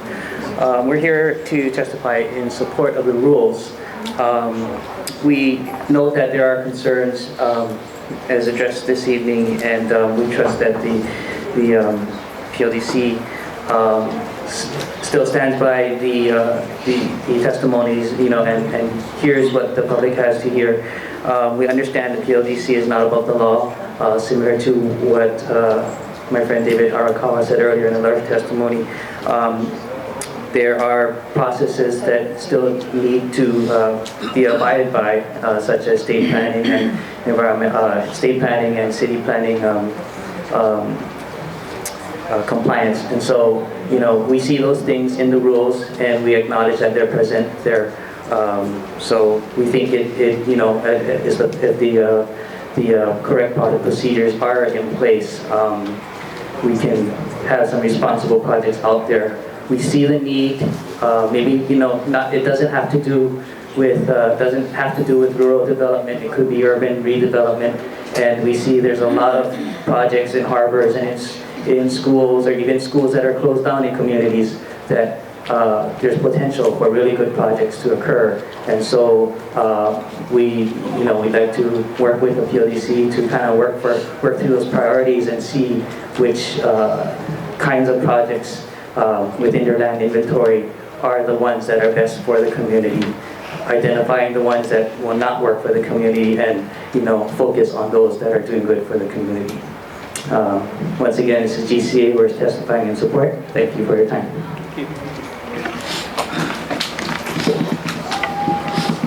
Excuse me, hearings officer, do you have a numbered list that you're following? Yeah. Because there was numbers that we signed up. What number are you on? When? 24. Okay, thank you. After Johnny May, Joseph Griffith. Good evening. My name is Johnny May Perry, and I'm from YNI. And I care. That's why I'm here tonight.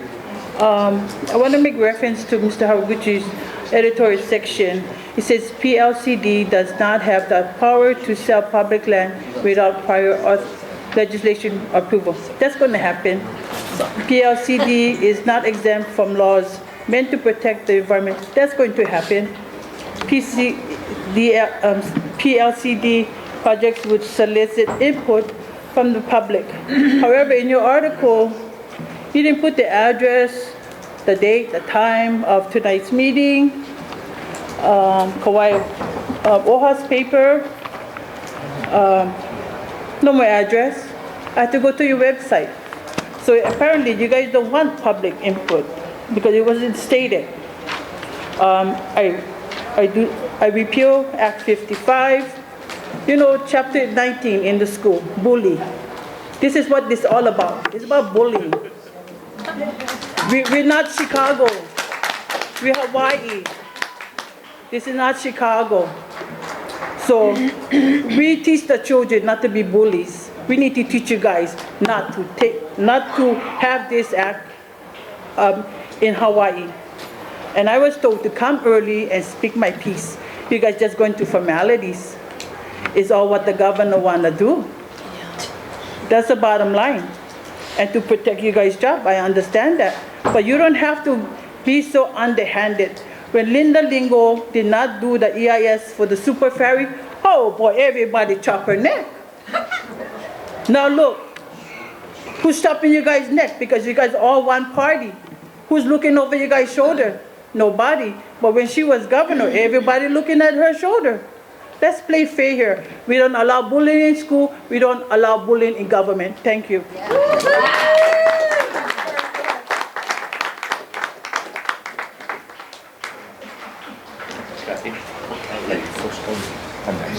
After Joseph. Yeah, Griffiths, yeah. After Joseph, Doug Henderson. Folks, thank you for letting me take up your in Hawaii. I'm glad you folks came and you guys are getting involved to stop the madness of taking these lands. Is this PLDC, a new department, going to duplicate fencing and eradication methods of DLNR that fence and eradicate all our game animals deemed invasive on all Hawaiian islands that Hawaii has to have suffered for? How are the lands going to be designated like our state lands, such as forestry, DLNR, and NAR's program? Is the PLC and another DLNR department before DLNR even considering fixing the problems within DLNR statewide with our fencing and eradication methods? Why do we not have a game management plan with a carrying capacity of game animals like every other state in the United States has? When DLNR wildlife biologists are asked by me and most of us, why don't we have one? They tell us, well, we're not mandated to have one, but of course we can do it, but we're not mandated to do it, so we don't do it.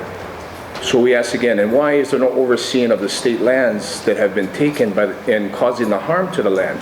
DLNR say that they are protecting and using the methods of fencing and eradication that is actually causing a harm to the land. So when they take 10,000 acres, they take out all the game animals, the invasive plants grow, everything that's supposed to be protected is now smothered and dead. Over on the Big Island, we've lost over 3 million acres to fencing and eradication, public and private. A lot of people here don't know that. You guys need to look at the maps. So, the beliefs of the people and animals are all tied into the land. That's in Article 12, Section 7 of the State of Hawaii's Constitution. People of Hawaii are losing their native forests, marine life, their access rights to hunt and gather because of bad management of our government agency, namely DLNR. Now DLNR has created an autonomous government within a government, the PLC, to ensure that they make a lot of money while continuing to kill our environment, take our rights away, and destroy our children's future. This watershed initiative program, game management areas, marine sanctuary, forest reserves, natural area reserve, parks, small boat harbors, dams, irrigation systems, historical preservation, resources, conservation enforcements are all doing a harm to the environment. It's a violation of Article 12, Section 7. It's an injustice, and the PLDC is the corporation that will be the final nail in the coffin. I'm working with the Pele Defense Fund, and we're doing a hunting gathering class action lawsuit. We're doing it on the Big Island. Guys, we need help. We're doing the work of it, and what it comes down to is it's a hunters-gatherers class action lawsuit, and any shape and form, financial help, attorney help, guys, we need it. You guys want my information, I'm more than welcome to give it to you guys. Most of you guys know Palikapu Dedman from the Pele Defense Fund. You guys know what he's about and what he can do. I ask you guys to look around. I'll sum it up real quick. Look around Hawaii, because Pele Defense Fund, along with our hunters and gatherers, want all Hawaiian kids, grandkids, and all the other children of Hawaii, not just to hear about what we used to have, but have the guarantee in our culture, our tradition, and our religious beliefs that are supposed to be protected, not just through a picture or a video that you guys see us now. I like everybody see it later on and can enjoy what we have. So I ask you guys to repeal Act 55. Thanks for your time, guys. The Constitution of Hawaii that requires all political power to remain the responsibility of the people. It would do so by exempting itself, quote, from all statutes, ordinances, charter provisions, and of any government agency related to land use, zoning, and construction standards, and more, unquote. Furthermore, creating this private corporation would remove control from officials elected by the people to uphold their oath of office to support and defend the Constitution of the United States and the Constitution of the state of Hawaii, which requires that the state in Article 9, Section 1 to, quote, provide for the protection and promotion of the public health. By putting a high-rise housing development or a strip mall at my favorite beach park or mountain hiking park, this unconstitutional entity would not protect or promote my mental or physical health when I want to relax, swim, or hike after a stressful work week.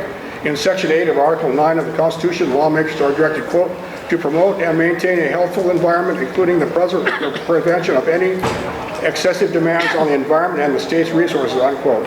I don't see how it would promote a healthful environment and not make excessive demands on the environment and state's resources, say, if the PLDC should put a high-rise in Alamana Beach Park or extend Alamana Shopping Center across the street, or put a housing development in Kahana Valley or around the rim of Hanauma Bay. In closing, I see this as a bold-faced attempt to usurp power from the people by political and moneyed industry from Hawaii and offshore who have no interest in the public good and seek to grab sole control of public land that only the people have the right to control as their constitutional responsibility. Control of public land must be preserved in righteousness. Sir, the rules that needs to be followed of the Constitution. Thank you.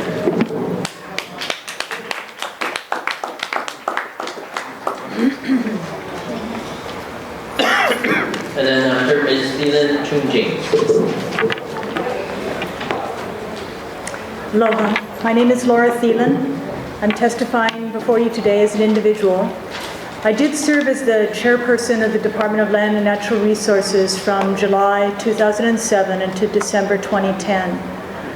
I have not spoken publicly about the business of DLNR since that time because I wanted to show this administration and this chairman the same respect the previous chairman had given me.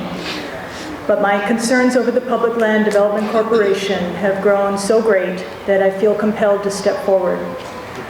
I support the repeal of Act 55.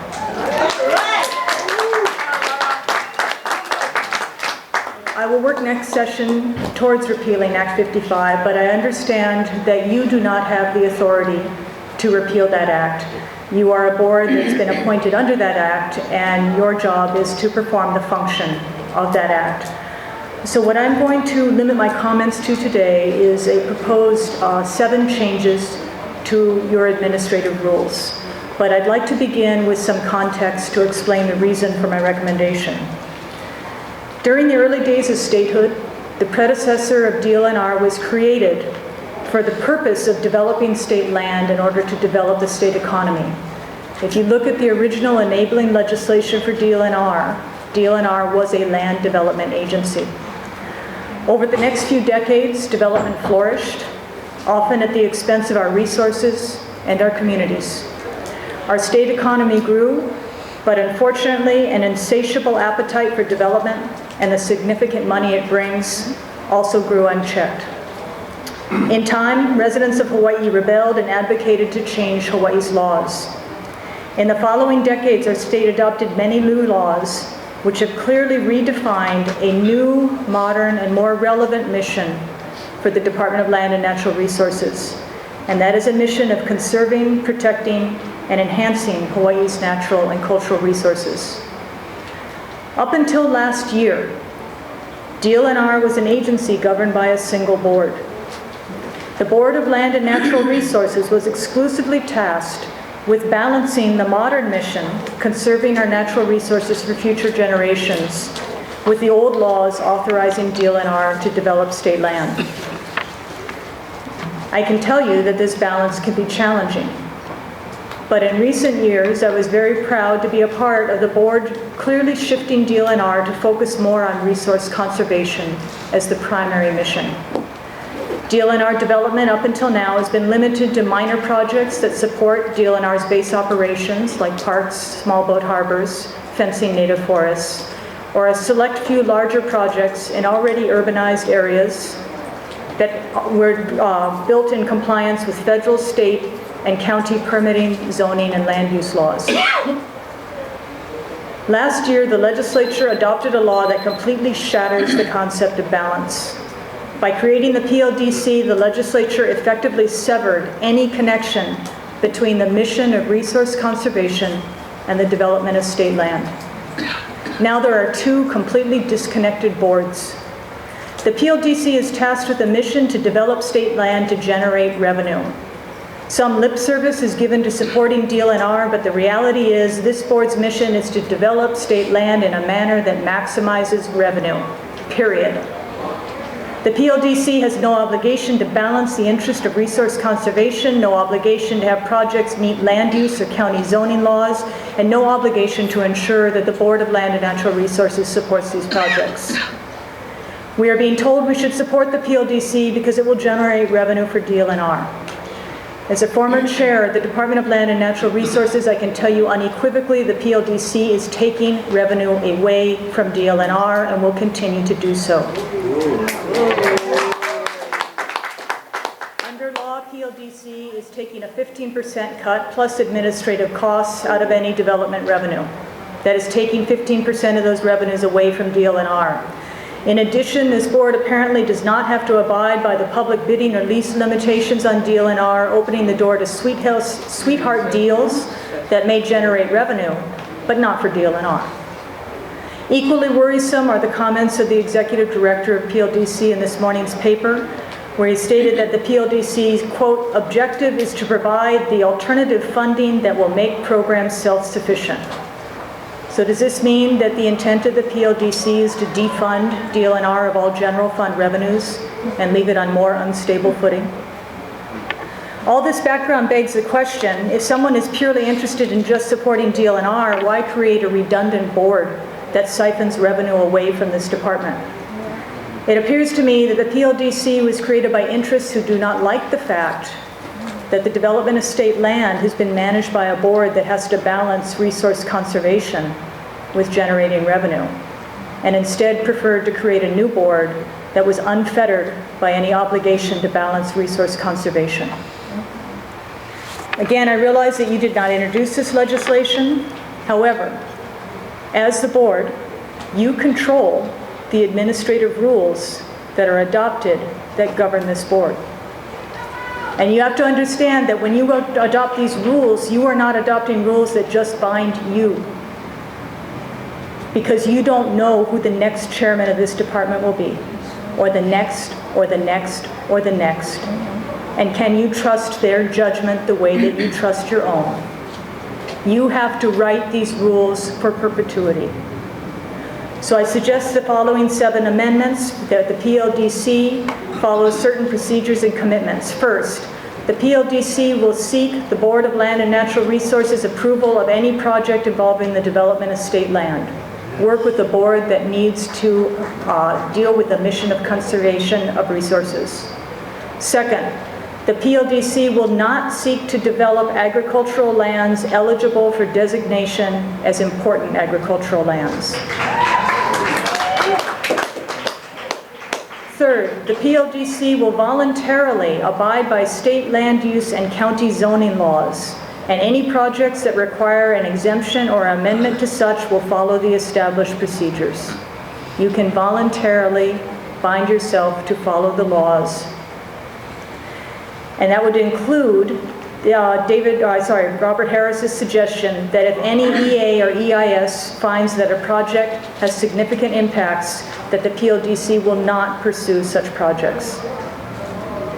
Fifth, the PLDC will be responsible for providing OHA with any ceded land revenue and will not shirk that responsibility or transfer it to DLNR or any other state agency. Sixth, that 95% of the revenue generated goes to DLNR and that all PLDC administrative costs are limited to 5%. And lastly, the draft rules include provisions that authorize the PLDC to make investments in securities, including providing seed capital even when no other professional investor is involved. I'd ask that you eliminate any provision authorizing investments because it's fiscally irresponsible to allow this board to use state funds to engage in speculative trading. My last recommendation isn't related to the administrative rules, but rather a lesson I think we should learn from what happened with the rail project recently. The city went ahead and engaged in a number of contracts and obligations that provided for additional costs and fines if those projects did not go forward. And the public has been extremely upset by that because it was foreseeable at the time of the contracting that the project may be stopped. You've heard a lot of testimony tonight that many of us will be seeking the repeal of Act 55 in front of the legislature next session. I would ask that this board not go forward with any projects or any commitments until after we get through next session, because it would be irresponsible to reach obligations that you cannot meet come 2013. Thank you.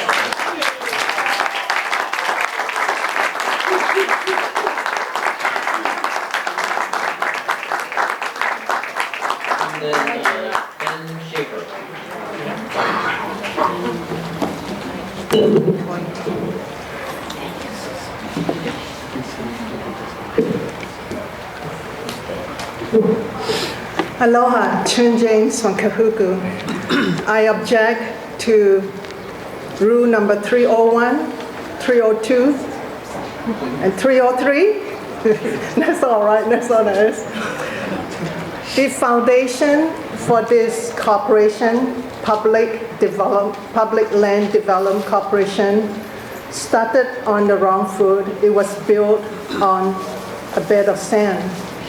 As you will recall, Bill 1555 was introduced by Donovan De La Cruz without public scrutiny, and it was pushed through like a salesman, used car salesman would sell a car.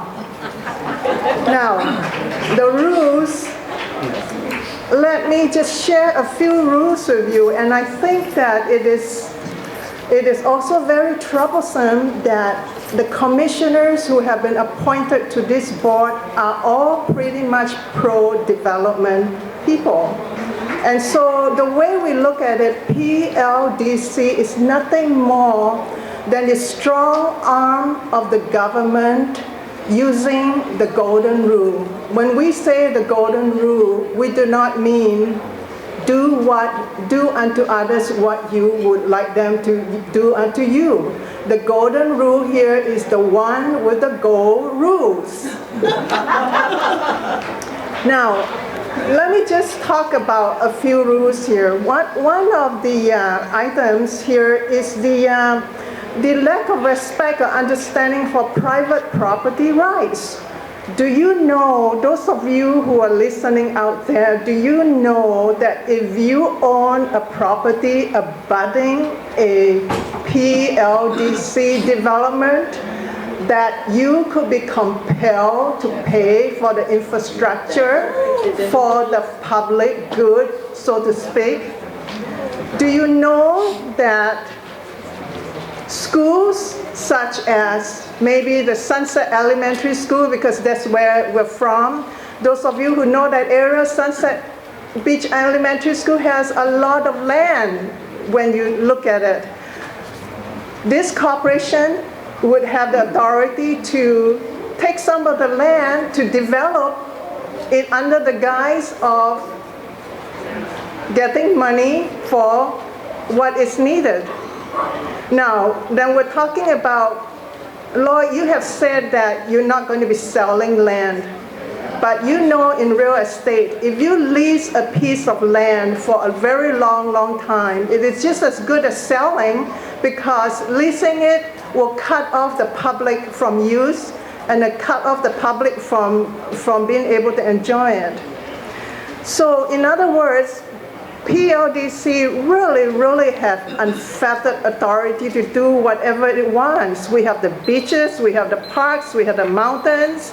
This is really a developer's dream. If I were the developer, this is the kind of environment that I would love to have, because I can do anything, I can do wherever, this is just really a developer's dream.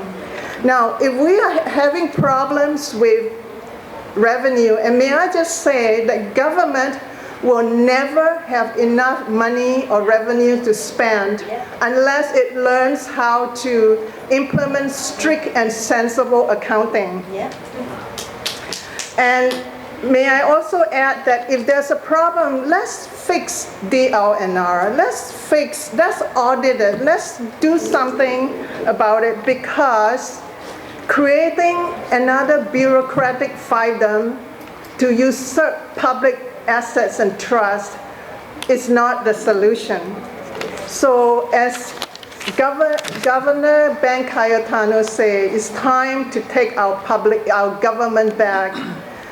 Too often we have foxes guarding the hen house. And for those of you who are listening out there, may I ask you to please ask every candidate who is running this election, ask them, will they repeal Act 55? Yes.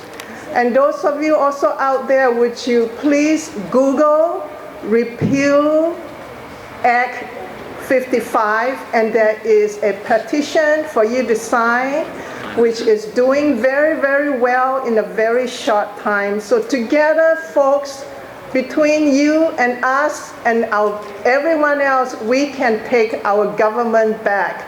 So let's repeal 155, repeal. Thank you.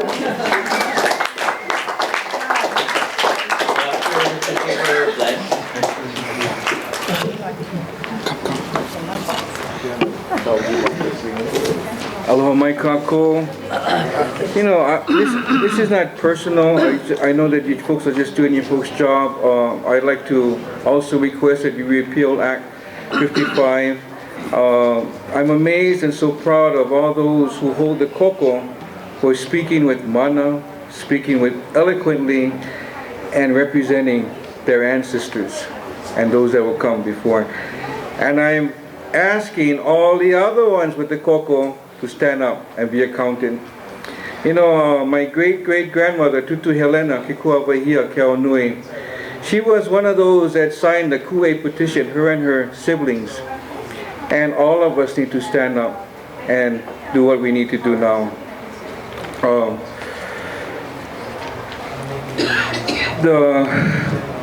All I can say about the organization is that it's almost like organized crime. You know, people get to do what they like to do. You got enough money, you can do anything. You know, we work at the fish pond in Kahana. We cannot do this, we cannot do this. But I'm sure if we had plenty of money, we can do anything. And so what we are trying to do is hold back on those items. And I think people are getting a lot smarter now. People understand what's going on. They see what's happening with rail. They see what's happening in the world. They see what happened with the bank. They see what happened with Iraq, Afghanistan. And people are just sick and tired of government not doing what they're supposed to do, but doing all these other things and spending all the money on things that they shouldn't be.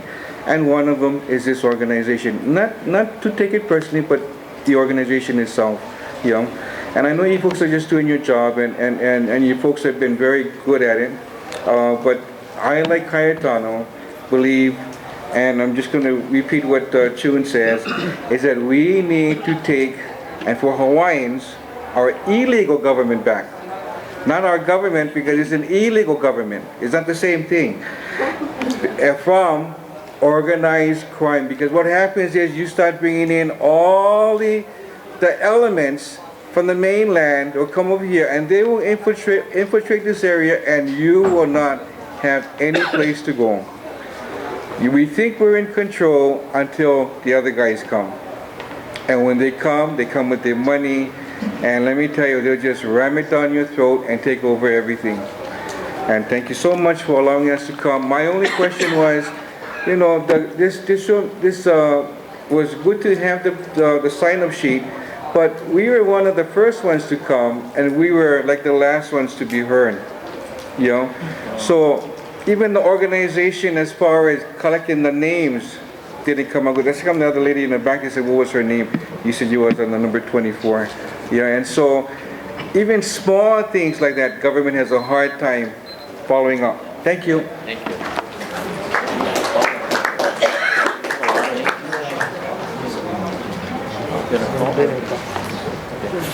Hold on. And then after Glenn, Margerie Ziggler.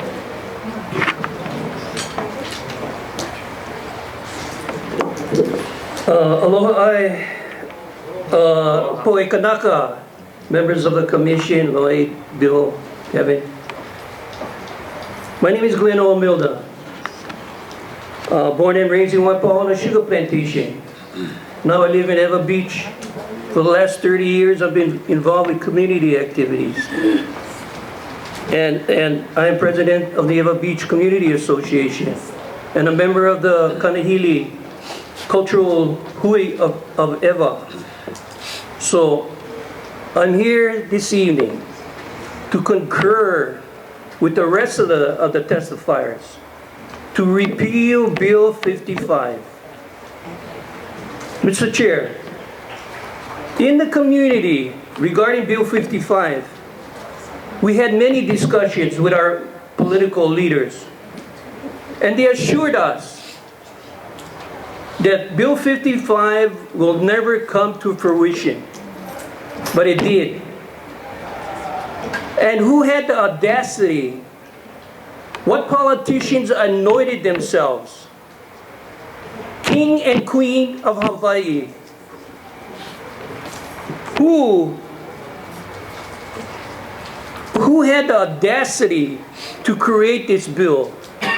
Who had the nerve to stick their hands in our pockets to pull out $1 so we can pay you guys salaries and for you guys staff?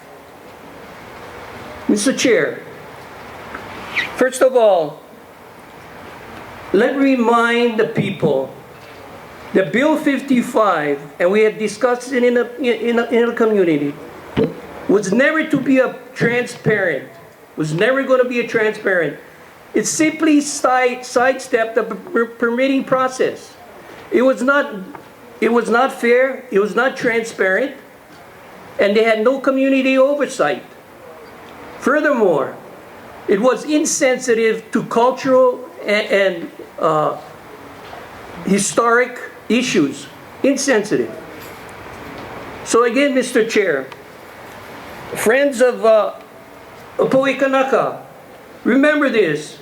There are 4 acronyms. that are mutually related. One is PLDC. The other one is DLNR, Department of Land and Natural Resources. And one of the divisions is SHPD, SHPD. Remember that. And the last one is HCDA. HCDA. Now you guys are morphed. You guys are cloned from HCDA. HCDA have their own administrative rules. And it's working. We in EVA have gone before DLNR, SHPD, to get certain things done in the region. 3,600 of Baba's Point land that was turned over to the state. Kalailoa, it's called Kalailoa. We had never had cooperation from DLNR. Never. We got burial sites. We got kauhalis. We got underground estuaries. We got underground burial sites. And we have constantly asked SHPD, a division of DLNR. And Mr. Chair, they have become a pawn of HCDA. So you guys are a clone of HCDA. HCDA is a land manager, development manager that controls Kaka'ako as well as Kalailoa. Recently, they had moved, because of development in Kaka'ako, they have moved the biolab to Kalailoa. And now the community is embroiled. Tension is high in the community over what HCDA has done. We're upset. We're upset. In other words, you guys were created as an arm of DLNR. DLNR, because of its managerial ineptitude, lack of manpower, resources, have left to die. You guys were supposed to be the economic engine to keep them alive. Now they lay dying. What do? We shoot them and bury them? HCDA? No. I think we get rid of you guys and financially take over. The public take over DLNR and make it become stronger. Because DLNR resolve cultural and historic issues. Mr. Olamil, can you make your closing remarks, please? So again, okay. So lastly, I just want to repeat what they have said. These phony kings and queens that created in the legislature, that created PLDC, you know, I just want to say, let's dethrone them. Let's take back our government. Let's take back our communities. And you know, thank you. Repeal Bill 55 and also HCDA. Okay, thank you. So after Margerie Ziggler, Hold on, ma'am. Excuse me. No, you can have a seat. You know, thank you, everybody. You know, it's so far been a fairly long night, but let me just remind you again. You know, we have a lot of people left that would want to testify. So please, as I mentioned earlier, you know, please stick to the 3-minute mark. Once you hear the alarm, please make your closing remarks. And to assist us, you know, again, I would like to remind all of you that, you know, this is a public hearing for the rules itself. I've obviously let the discussions go. I know they're emotional. You know, we hear you, but please, you know, there are some folks probably, you know, down the list somewhere that would want to give comments on the rules and make comments on the rules. So again, I ask for your respect for the others that are here. Thank you. Go ahead. What number are you on? What number are you on? 31. There's 31 and I have 65. So we're not even halfway. Thank you. Hi, my name is Margerie Ziggler. I'm Executive Director for Conservation Council for Hawaii. 62-year-old organization. Our mission is to protect the native Hawaiian plants and animals and ecosystems for future generations. We are concerned that the rules are inadequate to protect native Hawaiian plants and animals and ecosystems, which have intrinsic value and which form the spiritual and material basis for the native Hawaiian culture. We do understand the intent of some of the advocates for the PLDC. Unfortunately, we think what has happened is, well, for example, we support more funding for DLNR. Of course, we've worked many decades to support the DLNR. We've worked many decades to support the Natural Area Reserve System and permanent adequate funding for that system. But what we think has happened is that this need for funds for the department to perform a legitimate government function, which is to protect the public trust resources, and things like fixing our schools or fixing some of our piers and harbors, has turned into this blank check called the Public Land Development Corporation. So we support the intent and the need. I mean, we understand where the governor's coming from and where some of you are coming from. However, the PLDC, in our view, is not the solution, and it's going to cause more problems than it is going to resolve. And just hearing some of the testimony tonight has convinced me of that, because I hadn't even been thinking about the conflict between DLNR's fiduciary trust responsibilities for the public trust and the PLDC, which is going to perform like a development agency. So the more I hear and the more I learn, the more I am concerned. Let's see. Pardon me for checking these notes. We will submit some written comments on the rules.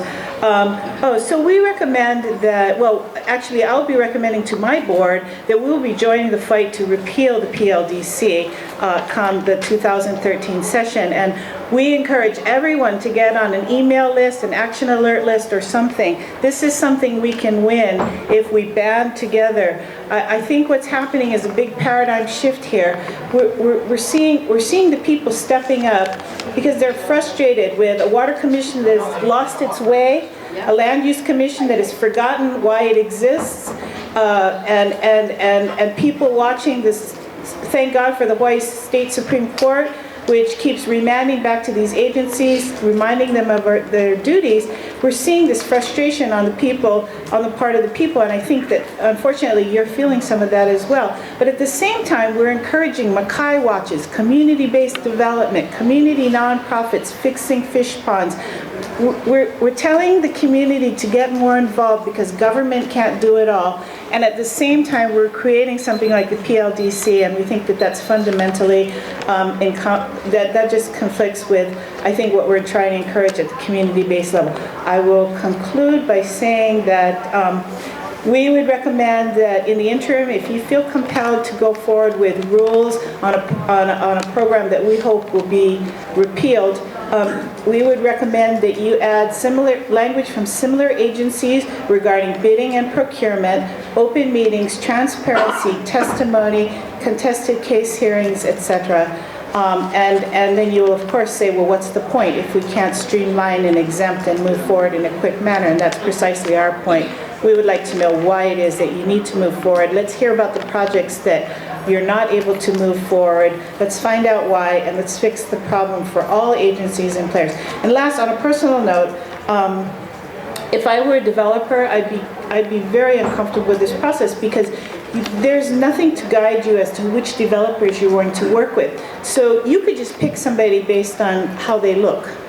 You have no criteria to choose who you work with. I think this is extremely unfair, and it invites favoritism and bias and inappropriate pressure from developers upon you to pick them.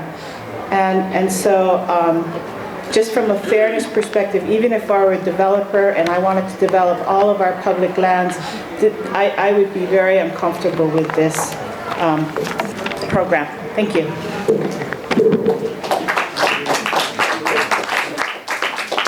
After Glenn, Jonathan Osorio.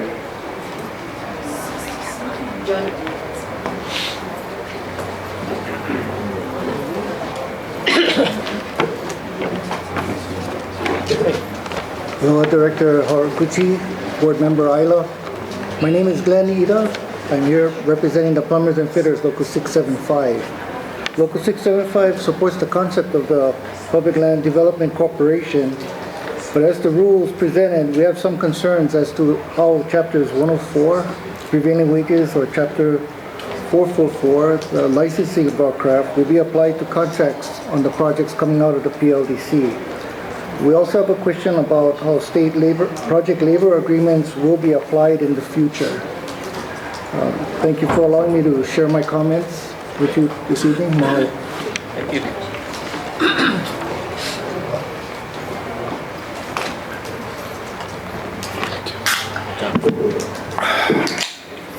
And then Winnie D.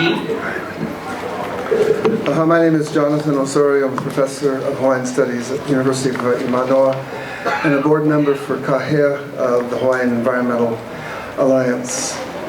KAHEA calls for the repeal of Act 55 and believes that there are no rules that can alter the intent and foreseeable outcomes of this legislation. Act 55 is designed to allow commercial interests and even government officials to circumvent or even ignore state and local regulations that would otherwise apply. And, you know, one of the things that we have in place in Hawaii after many, many years of struggle are regulations, regulatory agencies that have been put in place really to protect and to conserve our natural resources. Some of these have been in place since before we became a state.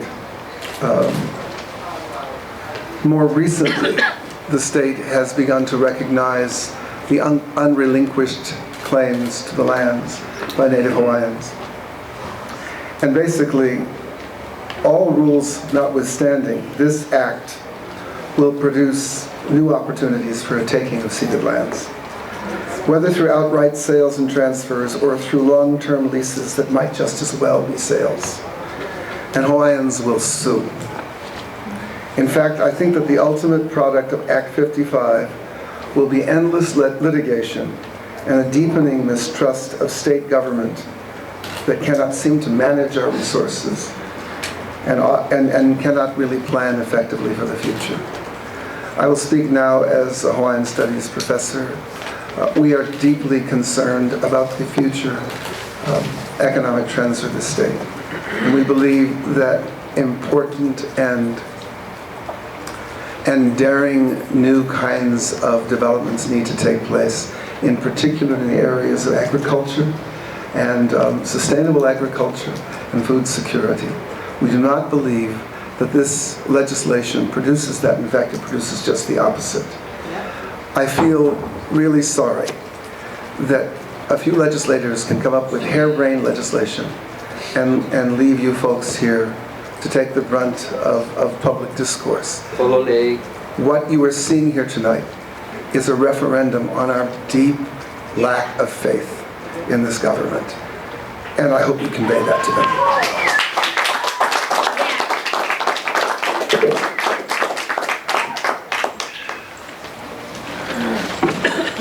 And then after Winnie D, Dean Papeluto. Misters Haraguchi, Ikeda, and Ayla, what would you call a person who reneges on an agreement to build 750 affordable homes on land that was given to them free by the state? The answer is the corporate person, Castle and Cook Homes. And that's just a recent example of a public-private partnership in which the private developer says, oh, we couldn't make a profit, so we couldn't do this public benefit that we promised. And the state says, oh, you poor thing, okay. There's no public recourse.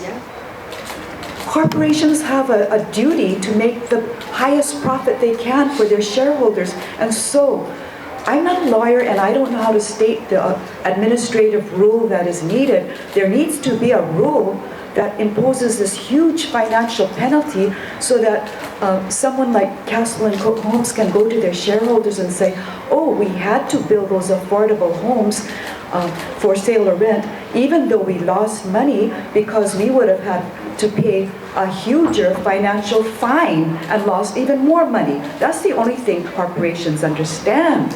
So put that kind of language in. I attended a HART board meeting, and PLDC is a joke. Your colleague, Robert Bunda, sits on your board, and the Honolulu Authority for Rapid Transportation, which is weird. You know, why is he on the transportation board, your board, and why does HART ask for a report on PLDC at their meeting? And all he did was, Mr. Bunda just mumbled something I couldn't hear, and everybody laughed. All the board members laughed. It was an inside joke, but I did hear somebody say, oh, what is it, top secret? And they laughed some more. Now, I wasn't laughing, and I'm afraid the joke is going to be on the public, people like me.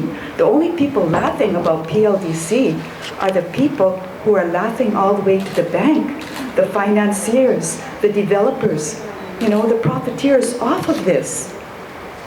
We need to have some rules so we are all happy. The public is happy. You know, we need a fair deal. Public is never going to get a better deal from corporations. You know, it's like me trying to get a better deal from the car dealer. I don't think so. You know, that's their job. They're going to get the best deal from me, from the public. You need to make some rules so we can at least have a happy, fair deal for all of us. And last comment, why would HART ask for a report on PLDC? It has to do with transit-oriented developments, and I'm explaining for the people who don't know. Okay. It's because 20 miles of rail line is owned by city or state. It's public land. PLDC is to enable the development, high-density, mixed-use, whatever it is, in the transit-oriented development areas. Thank you for listening to me.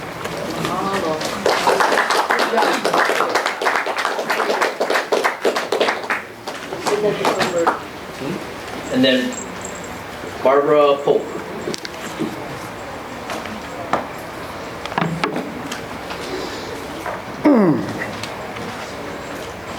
Aloha. I am Dean Kalani Capeludo. I'm from Kapolei Makakilo.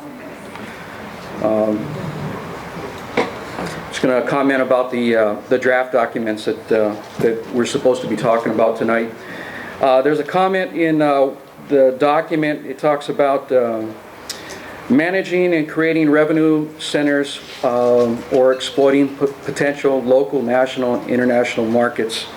And the key word here is exploit local markets. Do you think we really want to be exploited? Do you think the Hawaiian people want to continue to be exploited? I don't think so. I take exception to that term, exploited. But it's probably closer to the truth. Our people and lands are being exploited. Who wrote this? The PLDC is supposed to be culturally sensitive? You guys didn't listen to OHA when they gave their draft documents? I don't get it. I don't think so. This program is supposed to encourage development that is culturally sensitive. You mean like the rail program? This, which began construction without having the surveys completed in advance. Is that what we're talking about? Encouraging economic development that is culturally sensitive? Because to me, this sounds like a fat lie. And the state Supreme Court agrees. The term eligible developer in this document sounds to me like another term for constructing another good old boy network. I don't like the fact that they can consult with local neighborhood boards and communities, and that the local neighborhood has absolutely no power to say no. We don't want this in our backyard. Our neighborhood boards and communities need the power to have a say of what goes on in their community, what goes in and what stays out. And this corporation takes the power and the will of the people away from them. Why should a corporation of appointed good old boys have the power to tell the community what is going to happen with their land? That land is a public trust ceded lands that belongs to the Hawaiians. Sorry, but this is not Pono. One comment they mentioned earlier about the difference between terminology may and shall. I want to point that out as that's important. Since when do people that have not been elected have the power and authority to issue out revenue bonds, which must be repaid back by the taxpayer at a time later in the future? I got about 8 pages here, but I'll condense it.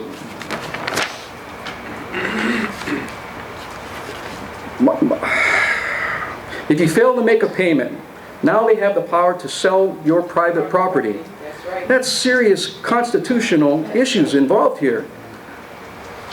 Isn't this the mother of all land grabs in the history in the state of Hawaii? Yeah. Yes. This PLDC seems to be the opening of a new chapter in the corruption of local politics in Hawaii.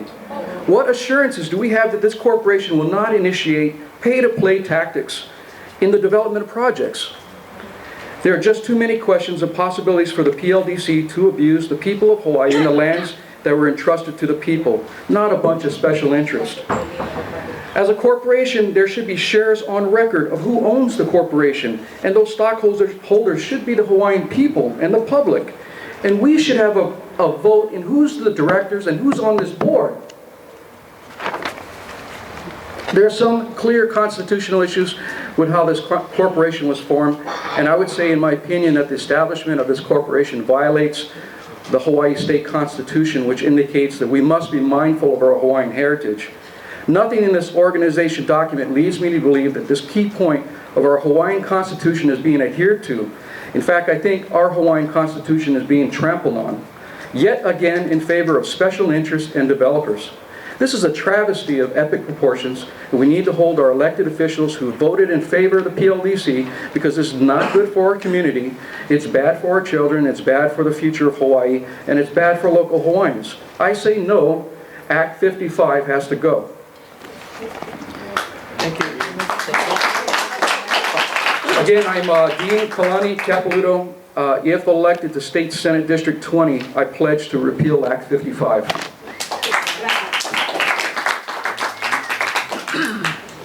After Barbara Pope, Keiko Bong.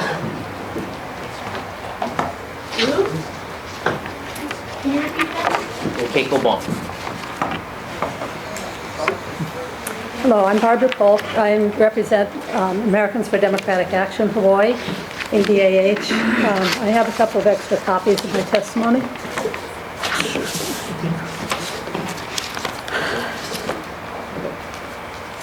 ADAH strongly objects to Act 55 and will work to repeal it. However, we realize in the meantime it is the law, and that the PLDC exists, and that you are currently looking at a minimum of 6 different projects, any of which might be approved prior to the legislature meeting again. And so for that reason, we want to address some particular things. We've only looked at this point at Chapter 302 of your regulations, and we'll make comments on those. In the first place, we're concerned that in the purpose, please add the words, while ensuring that the public land is maintained for the people of Hawaii.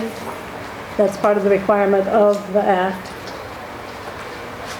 We're also concerned about the status of Native Hawaiian culture and sensitivity to cultural practices.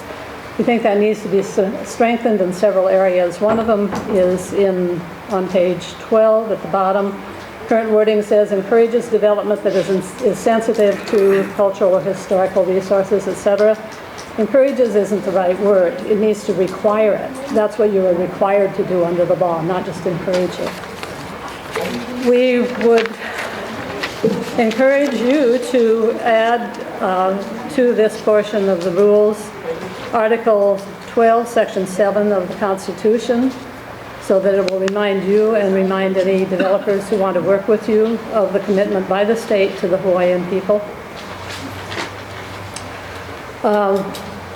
We also noticed that on page 14, the corporations required by law to approve only culturally sensitive development, the sentence, this is with regard to proposals that come in, the requirements for the proposals, the extent to which the proposed project is culturally sensitive is one of the requirements. That should be deleted and replaced with the specific ways in which the proposed project will be culturally sensitive, and the verbatim comments received, if any, whether orally or in writing, that question the cultural sensitivity of the project. These are things that the board really needs to look at specifically. We're glad to see that there is a provision for one public meeting. We think that is not nearly enough, that there probably should be a minimum of 3 public meetings. It's also unclear as to when those public meetings are going to be held. That needs to be clarified, whether before the proposal comes in, afterwards, and who holds it. Finally, notification of pending projects. There's not really a provision for notifying the public of pending projects, and we believe that within 10 days after the acceptance of a proposal is complete, information about that project should be published on your website and in newspapers, so that people have an awareness of the things that you're looking at and can begin to think about them. Otherwise, a hearing is announced and there's very little time to deal with it.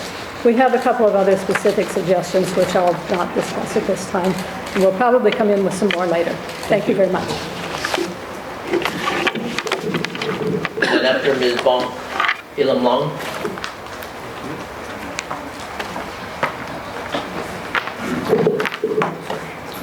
Aloha, Chair Isla, Mr. Arbucci, and Mr. Ikeda.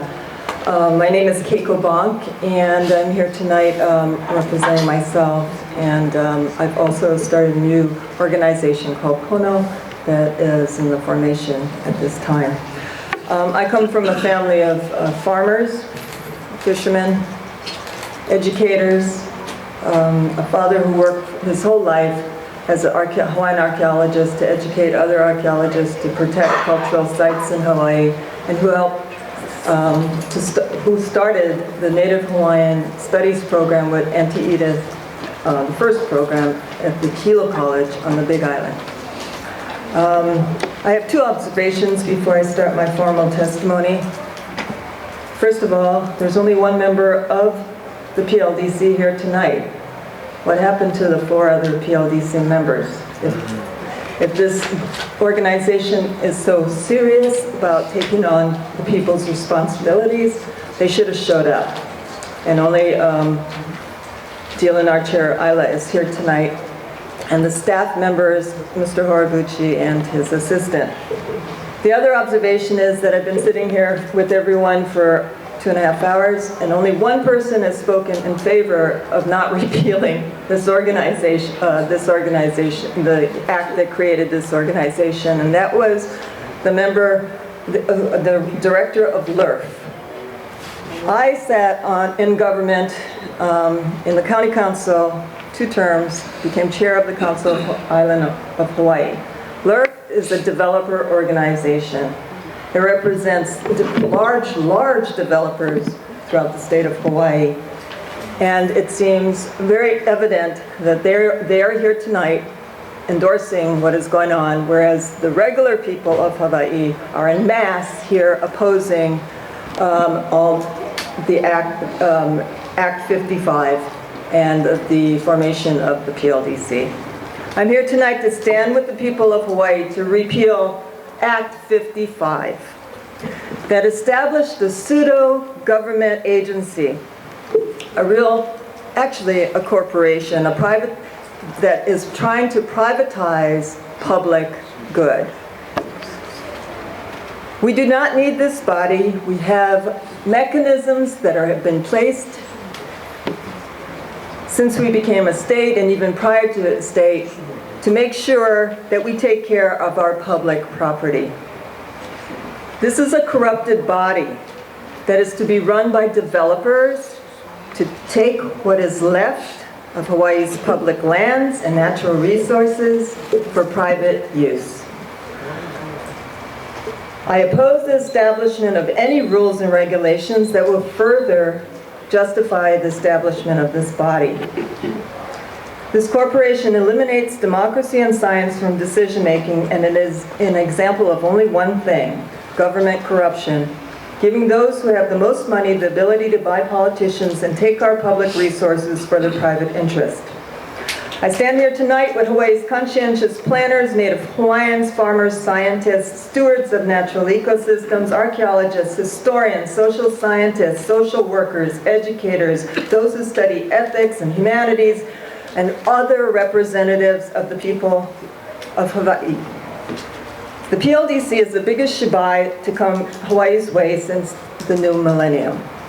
It is a tragic theatrical farce that will only bring about more degradation to our environment and the displacement of our people, and further degradation to our unique local culture.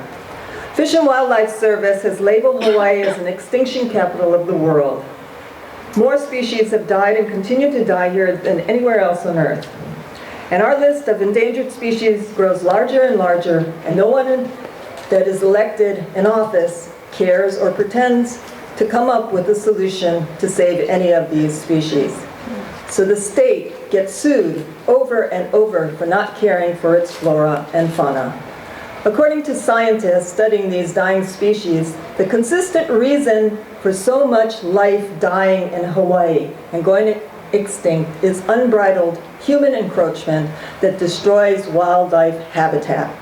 In a nutshell, we have overbuilt and failed to care for the unique life of Hawaii. We have an F report card for life and the environment. And one would think that our legislators would be very, very careful in this new millennium to go forth and manage our natural resources. But no, our legislators have turned planning and natural resource management over to a private corporation and essentially eliminated all processes of checks and balances that the people have worked for many lifetimes to put in place. House Speaker Say appointed Dwayne Kurisu to the PLDC. Dwayne Kurisu is the owner of Kurisu and Fergus, a speculative real estate company that does not have public interest at hand. It is a private entity that makes corporate profits and has never shown any interest in environmental protection or comprehensive ecosystems-based management. Ms. Bach, can you make... I will sum up. And, however, Dwayne Kurisu has contributed to Calvin Say's campaign spending and other legislators, and has much interest in the goings-on of speculative development in Hawaii. Former Senator Bunda, the other PLDC member appointed by the state Senate, also has many years as a legislator taking corporate money and is not a scientist or a land manager in any way. The three other members have been appointed politically by the governor and also do not really have comprehensive natural resource management backgrounds. None of the PLDC members are planners or historians or have a higher degree in any area of good expertise in planning. We are going backwards, and I'm summing up, in the management of our natural resources, our most precious assets. And why are we doing this? Why was this corporation formed when we have checks and balances in place for land development and natural resource management? Well, as an educated guess, for someone who has been involved in planning issues my whole life, both in and out of government and policy development, both in and out of government, the only logical explanation is favors for political reasons. And I have seen this pattern of giving money to campaigns for favors in government. I'm summing it up. Well, you've been summing up for a while. There are other people that would like to testify, so please. Okay, my closing is that this is the only reason this PLDC exists. It's to pay off now for campaign contributions to our politicians in Hawaii. Thank you very much.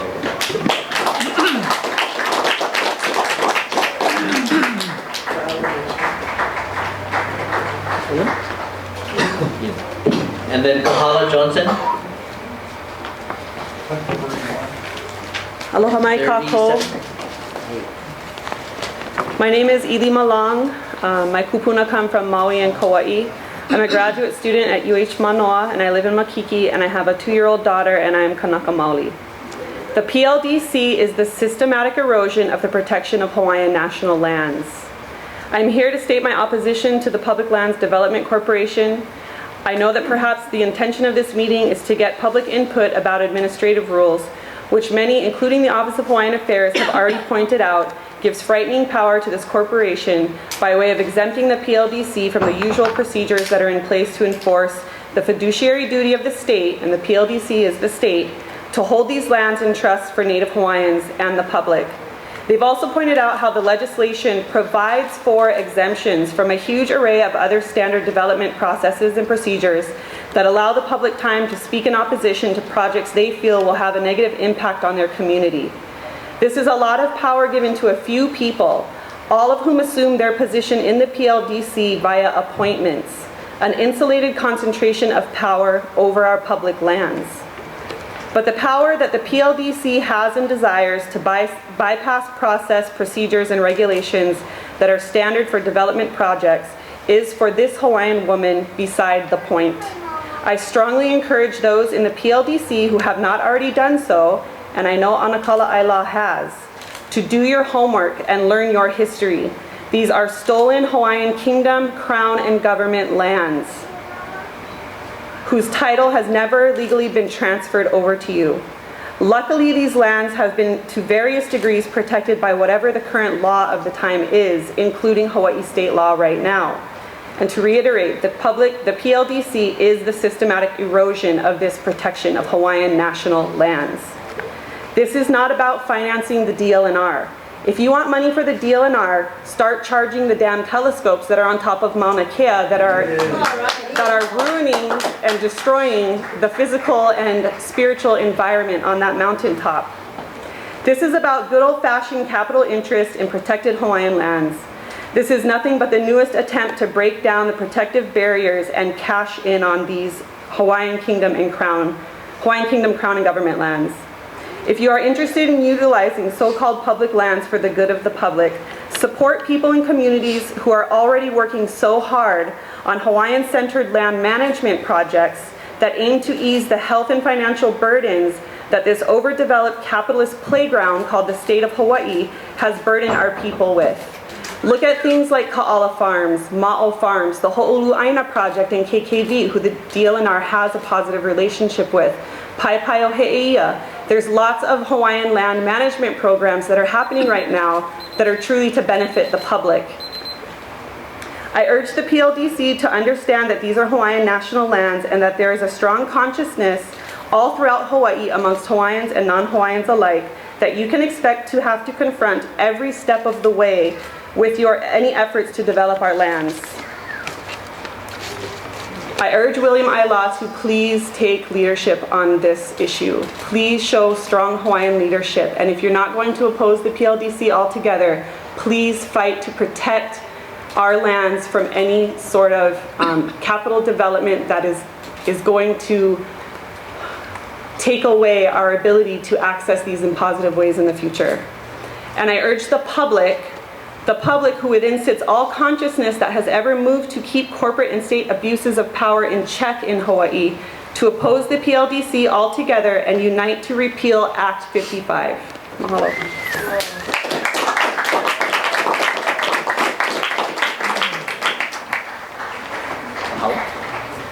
And then after Kahala, Emily Kandagawa. Ahukipilo I kalumine alhono na kolonel na. My name is Kalala Johnson. I'm a student at UH Manoa, and I urge for the abolishment of the Public Land Development Corporation and the repeal of Act 55. The unfettered authority claimed by the PLDC under Act 55 reveals unequivocally the extent of governmental dereliction of duty and predatory corporate interest in these islands. While the DLNR Deputy Director Guy Kulukukui cites a lack of funding as a preliminary cause of failure to meet mission standards protecting cultural and environmental resources, I argue that a systematic prioritization of exorbitant land development projects like rail, coupled with conscious disregards towards Aina, effectively relegates these efforts to the bottom of the budget alongside education, food sovereignty, and of course, Kanaka Maoli. If there are any disputes, a peruse of Act 55 will dispel them. In describing the nature of proposed infrastructure to be built by the PLDC, it states that lands will be developed into recreational and leisure centers where the public can congregate and where visitors can go as part of their holiday experience. Continuing upon this reasoning, permissible uses of public land pursuant to this chapter shall include, but not be limited to, office space, vehicular parking, commercial use, hotel, residential, and timeshare uses, fueling facilities, storage and repair facilities, and seawater air conditioning plants. How these things are environmentally or culturally sensitive is beyond my understanding. Not ironically, the driving impetus behind the PLDC dovetails neatly with the transnational corporate agendas presented at APEC last year. In summary, I once again admonish the abolishment of the Public Land Development Corporation and the repeal of Act 55. Solution to the DLNR fiscal and managerial failures does not lie in contradictory commercial development of AINA for cash revenue, but a shift in political and economic priorities enshrining the very principles of environmental and cultural resource protection the DLNR espouses as its paramount agenda. Most importantly, prior to any further discussion on the use of these lands, the issue of an independent Hawaii decided by Kanaka Maoli and Hawaiian nationals must first be resolved. Ea kaleo na kua, na kinikini, na lehu lehu. The voice of the people is the voice of a kua.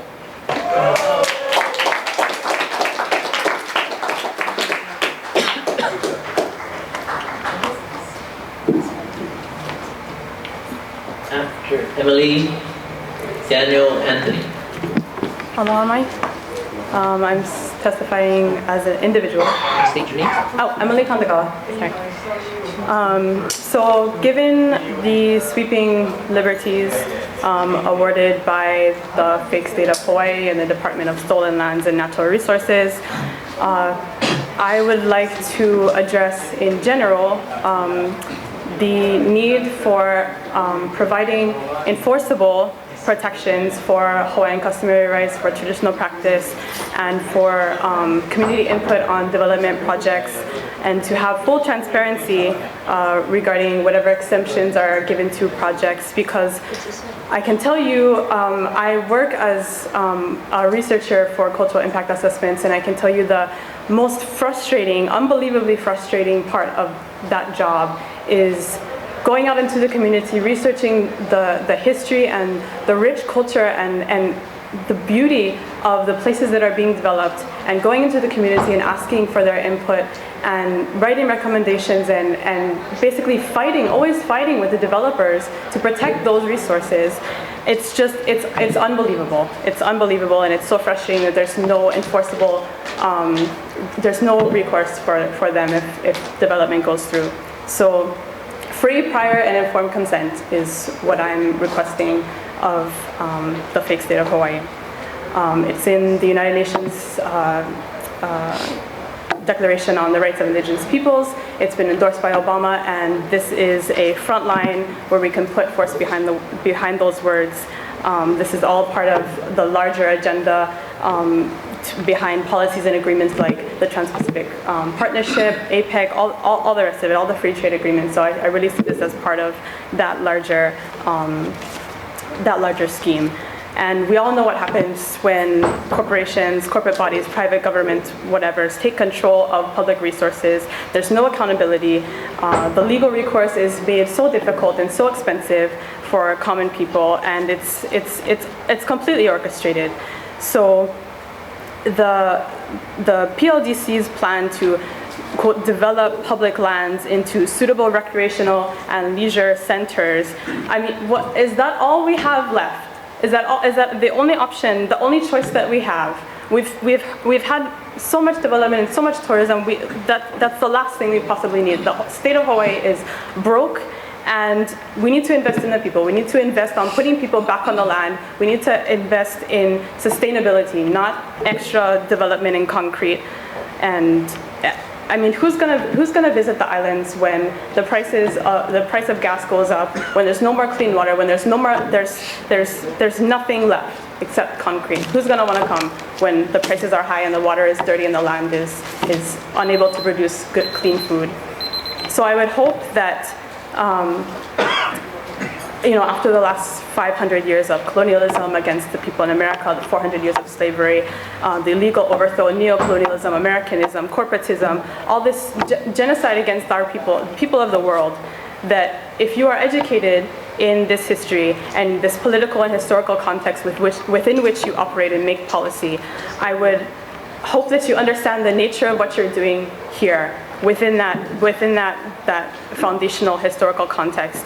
And it's an operation today, it's an operation in this very room, and if you see that and you follow the course that you're following, then I really believe that you have forfeited, you have sold your humanity and your commitment to your children, your grandchildren, the greater community.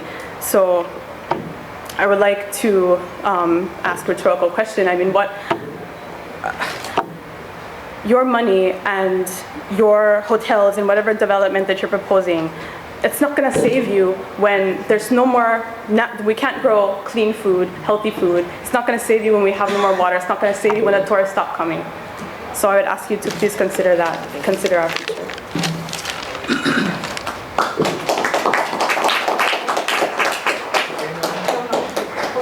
Daniel, and then Ellen, Tyra. Really na mai kako o Daniel Anthony ko no wa pia o yan kala a mo ko yo lua I ka ola lo Hawaii ole no. But my first thing I'd like to say is that if you guys could be culturally sensitive, should have somebody that can mo ko I ka ola lo Hawaii. Throughout the time today, I wonder if you guys have missed the true point of what we've been telling you guys, because ano pa ki e be ki ia mo ko ola lo Hawaii he aina ki ia no mako ho ike ia o ko pehea ka nui o ka aina aole hiki e behe ke laka makola Hawaii he ohana kako me ka aina.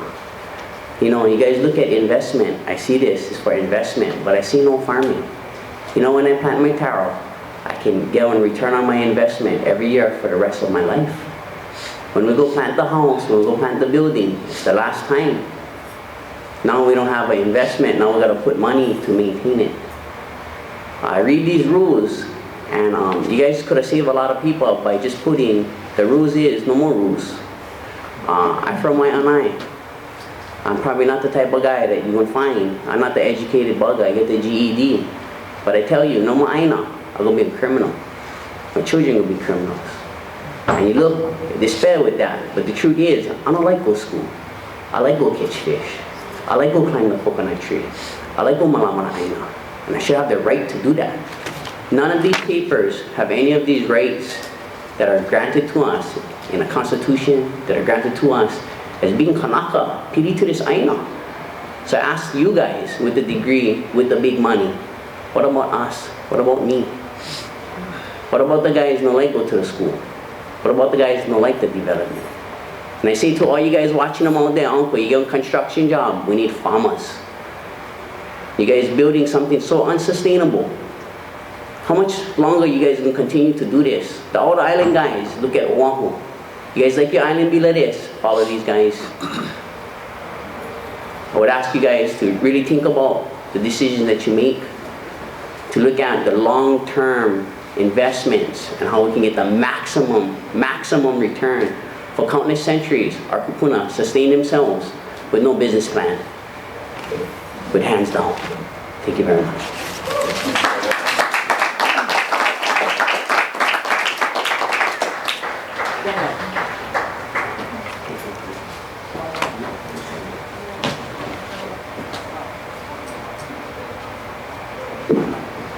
Ellen, Tyra, and then John Griffiths.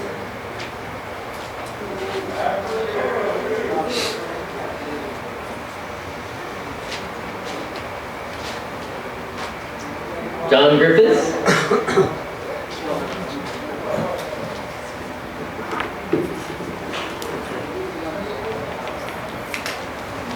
Tai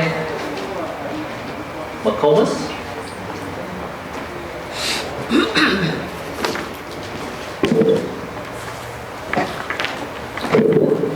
Good evening, gentlemen. My name is Tai Momas. I speak on behalf of myself and of my ohana on the Ho'olehua homestead on the island of Molokai. I publicly oppose this government-sponsored privatization of something that the PLDC does not own. In your folks' letter, it states that public land which is transferred to the PLDC would no longer fall under the definition of public lands. If the lands are no longer public, that only leaves one option. That's privatization. And although the PLDC does not anticipate the sale or gift of lands, all they have to do is go to the state legislature to get that. We've seen the level of prudence and concern the legislature has had for us with the formation of this puppet corporation. I'm not convinced. Private corporations have no business meddling in the affairs of the people. No private corporation deserves unilateral authority without public oversight or adherence to existing laws meant to protect the public people. This act offers no guarantees of pono action. The wording is vague, the intent is secretive, and the entire premise is unprecedented. I speak for my keiki, and I speak for their future. Repeal this act. Thank you.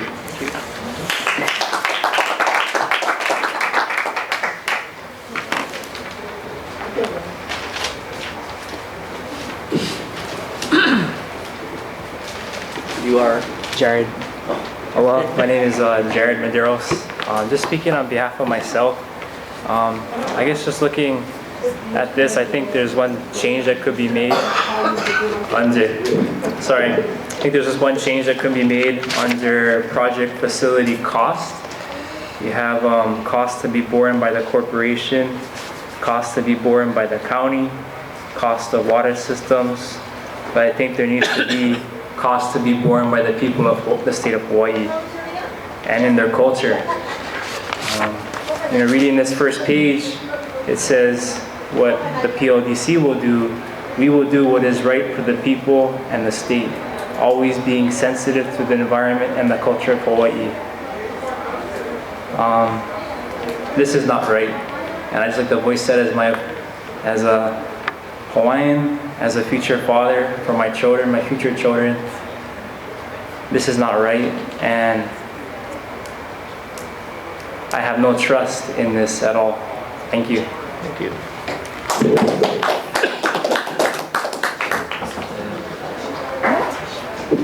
Luella Leonardi, and then Don May.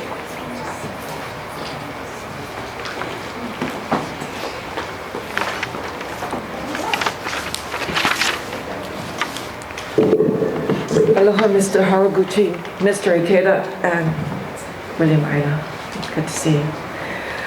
I am my father's daughter, and his name is Kanakao'o Niaupio. And my name is Luella Leonardi. Back in 1974, I met a lawyer named Mitsuihara. The Native Hawaiian women living on Hawaiian homes joined in an existing organization named Ho'ala Kanawai. That means the law is the law.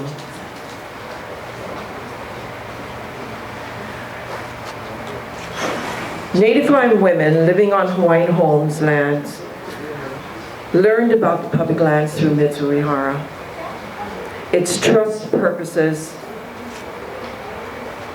and Mitz he's not here in this physical world right now, but he lives in all of us. The women that I'm talking about is actually my mother, and most of the women in that organization are now gone, and that I guess we're in the next generation to uphold what Mitz had taught us. We learned about the public lands, the trust purposes, and Mitsuihara, painstakingly took the volumes of the tax map key, and he painstakingly put together the ceded land maps, ceded lands. And we had a meeting at QLCC back in 1974, with all the Hawaiian organizations, the women of Hawaiian Homestead, and the organizations. They had put the city land maps on the wall, and then they proceeded to discuss where the $14 million went in the general fund and where these lands are. He also explained to them about the purposes of the ceded lands. One of them was, in particular, of that five items was education. And so the thing about women back in 1974, they were married to their men, and the men were the lessees. Women at that time were not looked upon favorably to be lessees. So the women that got together, and this is statewide Hawaiian Homestead women, the women that got together, they took a look at their children, and they inventoried their life and the land, and the fact that they had their children to keep up with the dying race. That was the purpose of Hawaiian Homestead. Sorry, I need to go on. I've been doing this for 74, and I need to speak. And I'll try to do it real quickly without looking at my notes. What I wanted to say here is the second, let's see. I attended a meeting at Ka'awa Elementary. What they wanted to do back then was to deep draft harbor Kahana Bay. I was there to oppose that. And unfortunately, there was a person in the audience that looked at the bay as something being dead. The audience favored his idea of the Kahana Bay being dead and that we needed to do a deep draft harbor for a marine harbor. That was a difficult time for me. The second part was that, let me see my notes here, sorry. Oh, back in Kahana Bay, yes. We had Mr. Bernie, who lived in Kahana Bay, had an encounter with Sus Ono from DLNR. Sus Ono's thoughts were that anyone living on state land were squatters. And he said this to Mr. Bernie. We then took up the idea of Ahupua at the University of Hawaii through Miriam Kelly. And that's how that whole thing transpired. I actually called her to come to Kahana and to help us, and she did. So now we're educating our children in the schools about the Ahupua. My second encounter with Sus Ono was at the civil rights meeting, the federal civil rights meeting. And this was the breach of trust. Earlier, and I didn't write it, okay? This was the breach of trust meeting. Excuse me, I'm talking. Excuse me, you can take it outside. I am talking, and I need to hurry. So the second meeting was a breach of trust. The state was found in breach of trust by the federal government civil rights meeting. The persons there that was attending in that meeting was Frenchie DeSoto, Charlie Maxwell, Mrs. Alika Cooper, Mrs. Patakin, Ron Albu, Lena Ho'ohuli, and Dr. Ald from Papukolea. Recently, we had I need to go back, I'm so sorry, a little bit off here.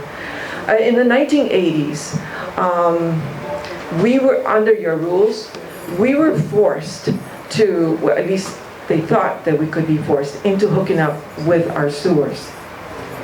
Our kupunas, 35 names of our kupunas in my homestead where I live, their names are put on the wall at DHHL. DHHL came in and forced our kupunas to sign on a contract, $3,000 that they owe for hooking up the sewer contract. What had happened here is in that list of names was the Kahana family. This particular family was just recently, on May 10th, evicted. Now, Mr. Kahana was paralyzed, laying in his bed and he depends. 30 sheriffs showed up with guns and tasers and gave him 15 minutes to leave his home of 35 years. This is the kind of thing that we've been going through. Now, Mr. Kahana lives in a car, on the streets since May 10th.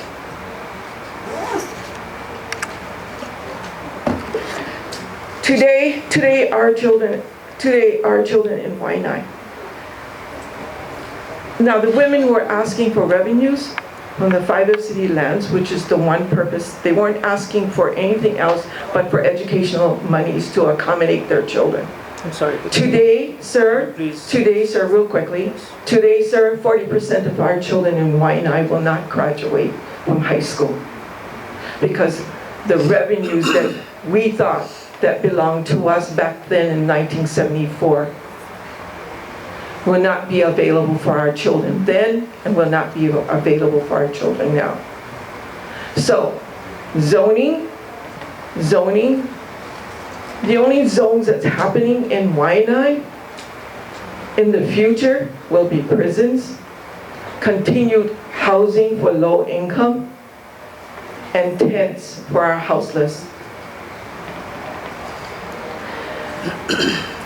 I hope that you do not do this to the general public,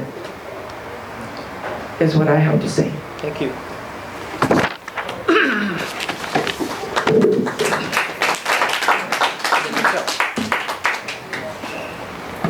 Michelle, you're after Don.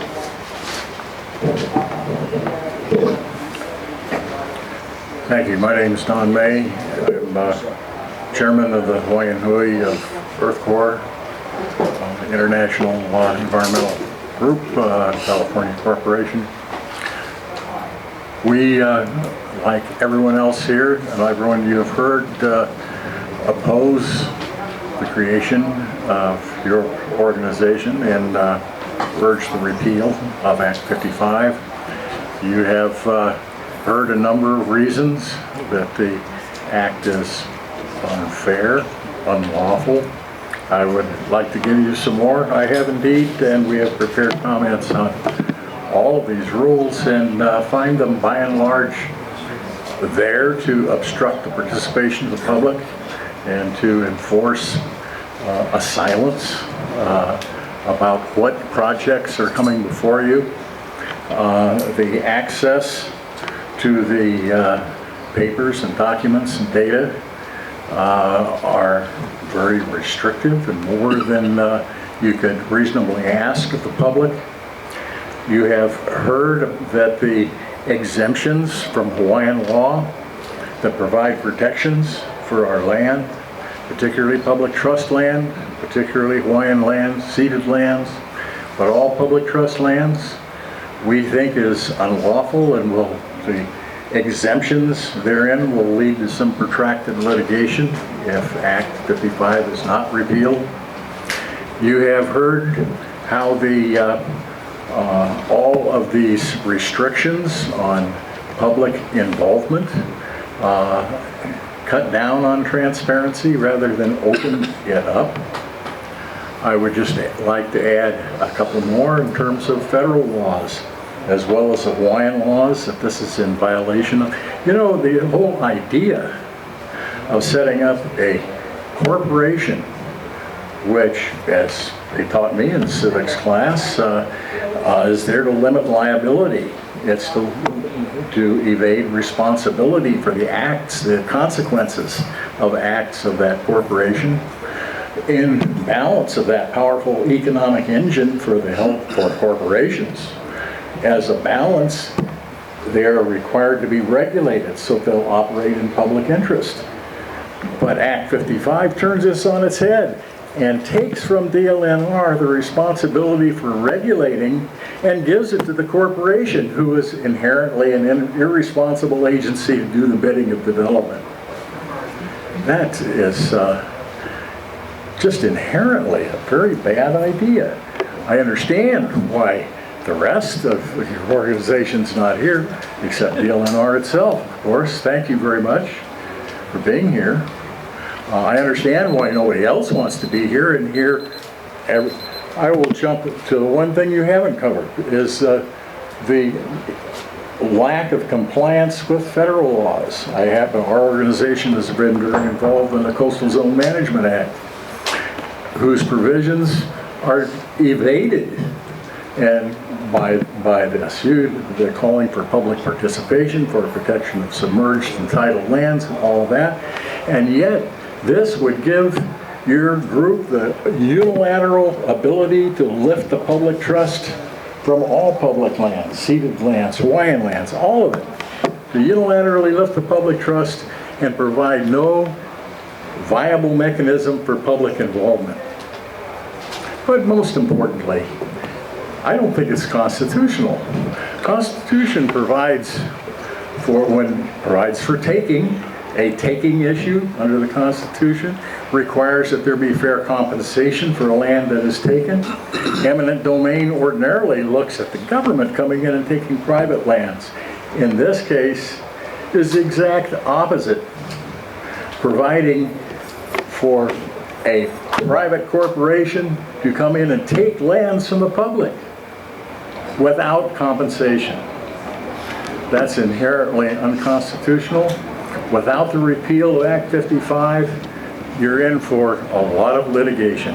I do hope that all of the people, 65 people, and only one person in defense of this, no wonder your board would not appear. I think that this may be a charade. I don't see anybody taking notes. Are you a public stenographer? Are we gonna, can I get a copy of these proceedings as is required ordinarily by law? How do I request that? Send the email to the information on the back of the general information sheet. I shall do that, and you'll have our comments in writing. Thank you for your indulgence, and thank you very much for being here. Mr. Haraguchi, I have one more thing to say when I was interrupted. There is no such thing as ceded lands inventory, is what I wanted to say. That's what Sus Ono has said at the breach of trust. There is no inventory of public lands. Thank you. Michelle Manton and then Stuart Scott. Good evening, Chairman Isla. Thank you so much for your tenacity tonight and for your respect for all who are speaking from their hearts. I'm Michelle Matson. I'm speaking as an individual who has followed the PLDC transition and also several of the bills that were killed in the legislature this year to empower the PLDC and abolish or lift some of our very valuable protections. The PLDC is a product of the state legislature and the present governor. The most notorious promoter of the PLDC scheme is Senator Donovan Dela Cruz, accompanied by Senators Solomon, Kahele, Galaketteria, and others, and Speaker Say in the House, accompanied by Representatives Har, Ito, Kabania, and others. The PLDC Executive Director has been hired to develop a list and recommend public lands to be converted to development projects. These public lands are foreseen to be those presently under the stewardship of DLNR, but will also include lands transferred to the PLDC controlled by DOE, UH, DOT, HCDA, DOT, sorry, I repeated that, and other state and county agencies. DLNR's mission is to protect and manage state public lands and natural resources in the public interest. It has been represented to the public that the purpose for establishing the PLDC is to generate revenue for the DLNR to better perform its functions. If DLNR lands are transferred to the PLDC for development purposes, these lands will be lost from stewardship that DLNR is mandated to provide. So in reality, the PLDC will be paying DLNR for giving up public lands for PLDC development unrelated to DLNR's mission. Such public land can include protected conservation lands, agricultural lands, school campuses, open public shorelines, and public lands with significant Makai Mauka cultural viewplanes, such as Kakaka Makai.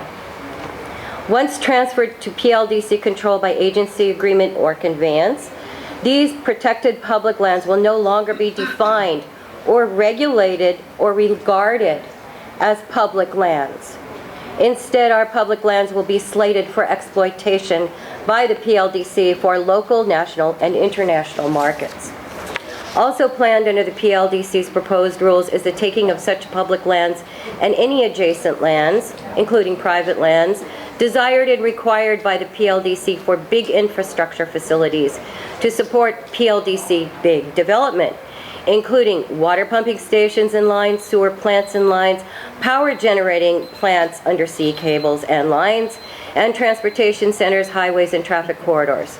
Because these are considered public projects, adjacent public lands and private properties could be taken by eminent domain as desired by the PLDC.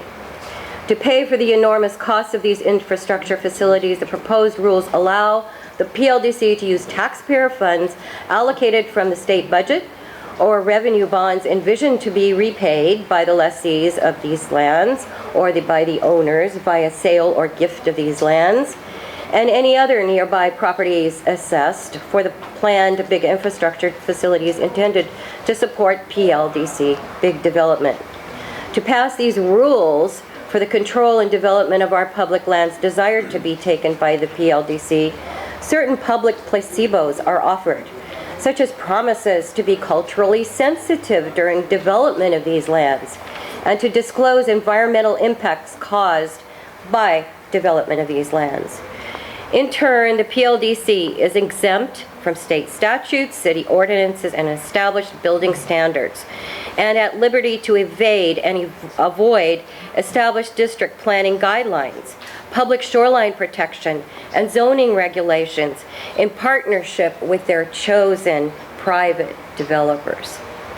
The proposed PLDC rules do not ensure protection of our environment, communities, and cultural values. Instead of adopting any PLDC rules to desecrate and diminish our public lands, the statutes governing the PLDC must at least be amended or at best repealed to meet and conform with the state constitution and established statutes and ordinances in the greater public interest. I thank you for your time.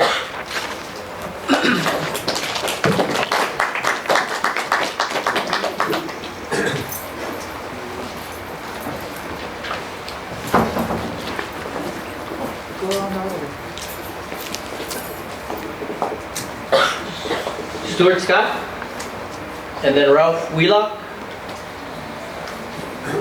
Stuart Scott has got a second. Okay. Ralph Wheelock. And then Ralph. After Ralph, Dexter Keion.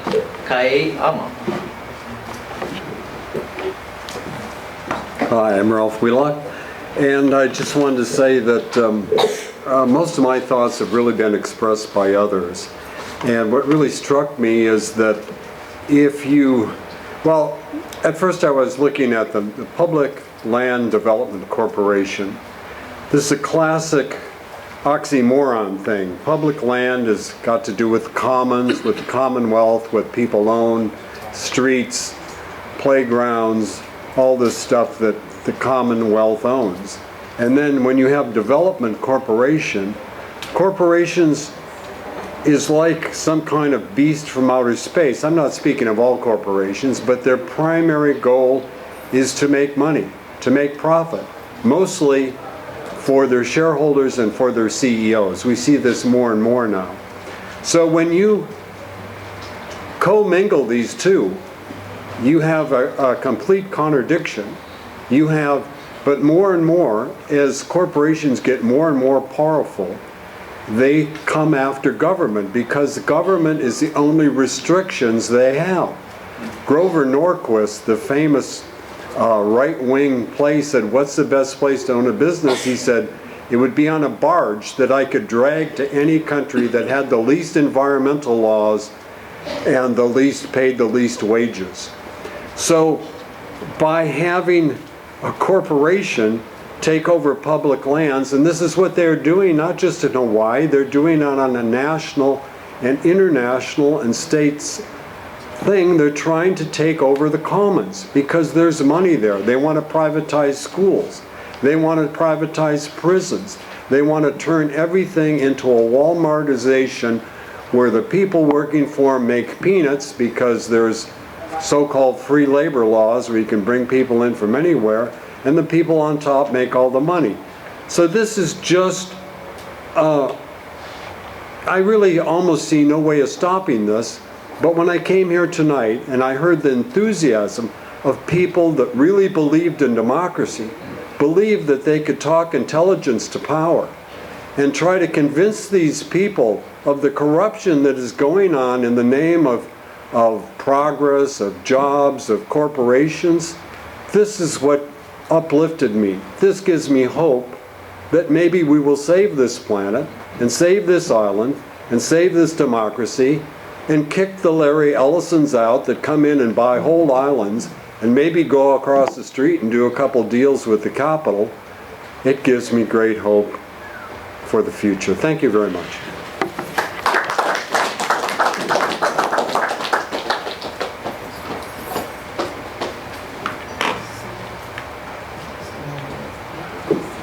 Dexter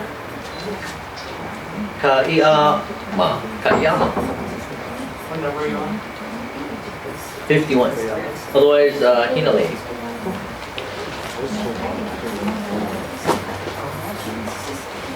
And then Oren Kupao.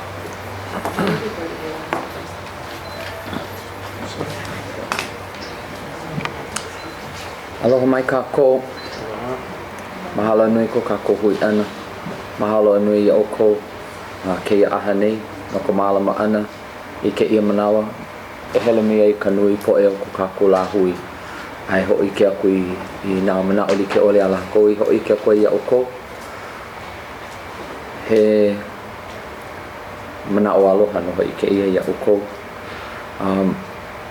Ua o hai ia mai nā leo ku I ke ia papahana. A he mea maopopo no hoi. Ka o ke ia oe Chair Island.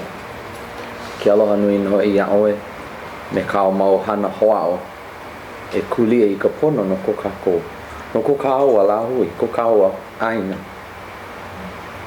E ala hiki ia kako ke pono. E ala hiki ia kako ke imi aloa. Ke ola mai kai, no ka po e a pauloa.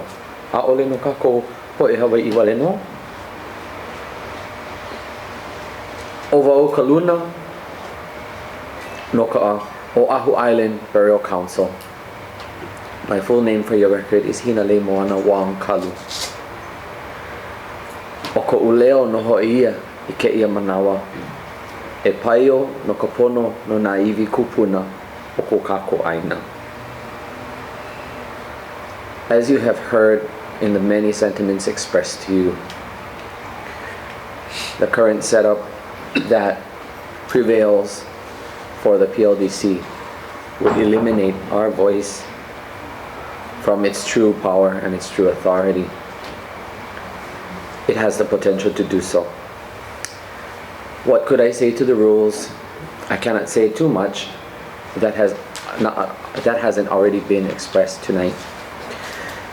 Instead, I will leave you with this. As an individual, and as our conversation, Bill, we've spoken before, and you said come up with other suggestions and solutions. Unfortunately, I don't have that immediate suggestion and solution. I've been sitting amongst members who came to the community roundtable voicing not only concern, but the wishes to either one, repeal, or number two, add administrative roles. But what was more apparent to me was the great cross-section of people that came to sit down, and we've seen that in the meeting tonight, and I've also seen it posted on YouTube in the other meetings that you have held on the other islands. So if I might leave you with this, I would ask other Hawaiians who are sitting outside, for those few who are remaining, please come inside. Please come in. If you're out there and you're listening, come inside the room. E kui luna, please. I'm going to leave. Yes, please. I leave you with this. This is our reminder. Everyone in here for our different interests, everyone in here for everything that we have come to express to you this evening. And how do we find that which is just for us? Awai pono I nana iko mo I kalani li ke li makuala ie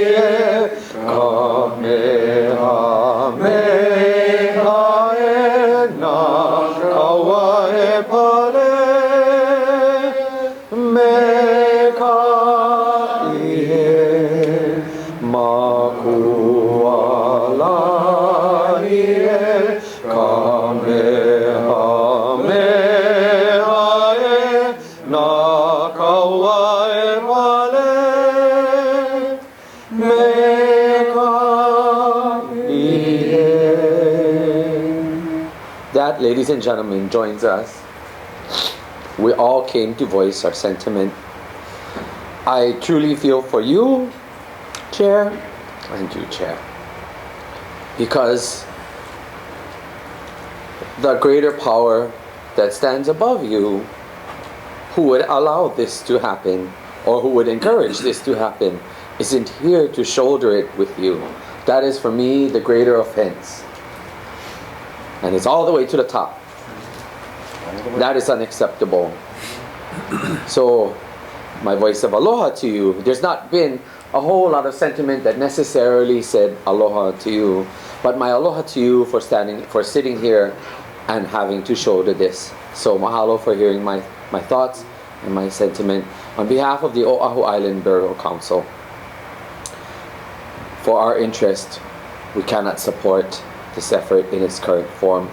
We agreed to participate in the roundtable. We offered our suggestions in the letter that was presented to you before this meeting, so you can find our comments there. Mahalo. Thank you.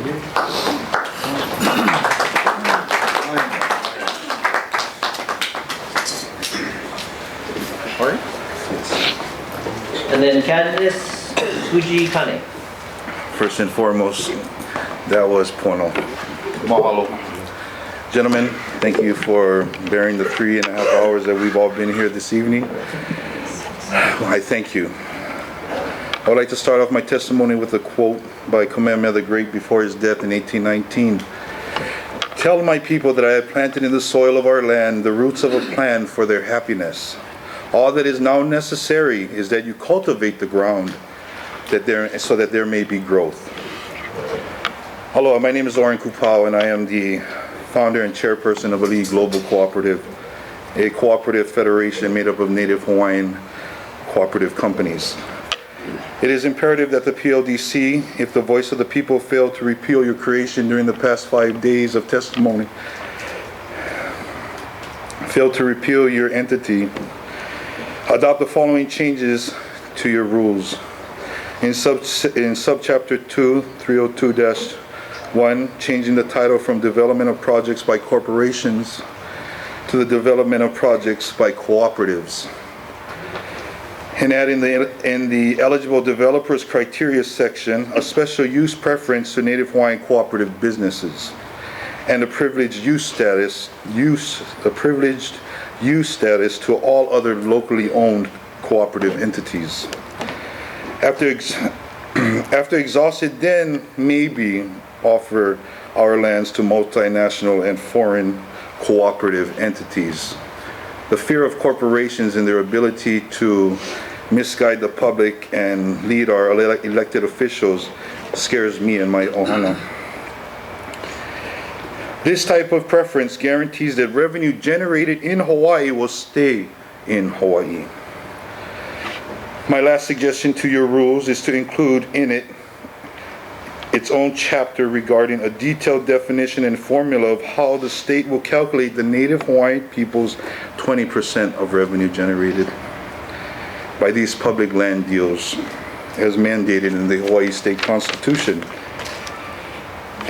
In respect, gentlemen, to the lands you have been legislatively fast-tracked to control, I would like to share a little history regarding land stewardship of these islands we all here tonight call home. 240 years ago, when a Western explorer made contact with these lands, he and his crew bared witness to a completely self-sufficient people, all strong, healthy, and handsome, as they said, each responsible for their own contribution to this thriving island society. Villages for farming, villages for fishing, craftsmen and healers, each cooperatively working together for the other. All this cooperation took vast amounts of land, which sustained generation of families. Great leadership was a third component to the land and our people. This leader had to work side by side with his village and humbly lead by example and truth, fiercely able to defend them if it was needed against any and all outside forces trying to disrupt the village's harmony. Unfortunately, the greatest villages, the greatest leaders could never predict these islands' fate that foreign contact would knowingly deliver. Death by disease ravaged the people. Whole families, 4 to 5 generations gone. Great leaders dead, villages extinct. To our ancestors tonight, I ask for forgiveness for our leaders' failures to unite our people and righteously develop a plan for our people's happiness. So ladies and gentlemen of DLNR, the PLDC, and state public officials, the life of these lands are perpetuated in righteousness.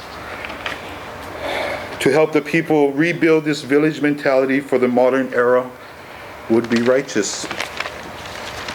To ignore it, gentlemen, would be a risk not worth mentioning this evening. Mr. Isla, I thank you for your time. People of the PLDC, I humbly ask you guys to do what is righteous and return to the state of Hawaii their responsibility to manage, only manage the lands that you guys are preparing to sell and trade or negotiate with. Mahalo nui loa. I share this from my heart this evening, and always malama pono. Thank you.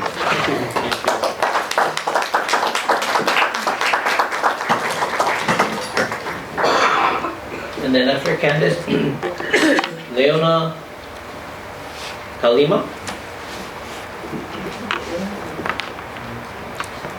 I wanted to thank Kina for reminding us why we're here.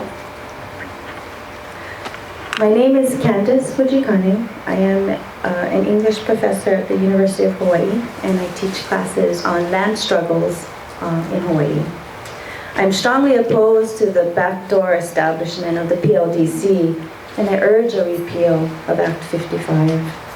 The administrative rule changes provide evidence that the PLDC is concerned with expediency and profit, not with community concerns or sustainable changes. As the PLDC has traveled from island to island, we have seen videos of tremendous, widespread public opposition to the PLDC. These overwhelming protests against Act 55 have been indelibly recorded in the media and archived in our files of history. And they provide material for those of us who teach classes on land struggles. The PLDC has attempted to respond to these arguments by saying that people have quote-unquote misperceptions about the reasons why the PLDC was established. Mr. Haraguchi, you have argued that the PLDC, quote, is not exempt from federal laws, state environmental impact laws, nor state historic preservation laws. The emphasis in Act 55, however, I wanted to point out, is on the exemption of the PLDC projects from other critical laws, land use and zoning laws, coastal zone management laws, and the public's review of development projects. These laws comprise layers of protection for Wahipana and Kanakawiwi customary and traditional rights, public trust resources, and workers' rights. Given the problematic way the PLDC has been established and operates, I urge the repeal. This historical moment recalls the moment of the overthrow. The PLDC stands now as the most visible example of how the seizure of Crown and government lands in 1893 continues today. The processes of seizure and development have never stopped. This is the ethical question. Should the PLDC continue? I urge you to repeal Act 55. Thank you.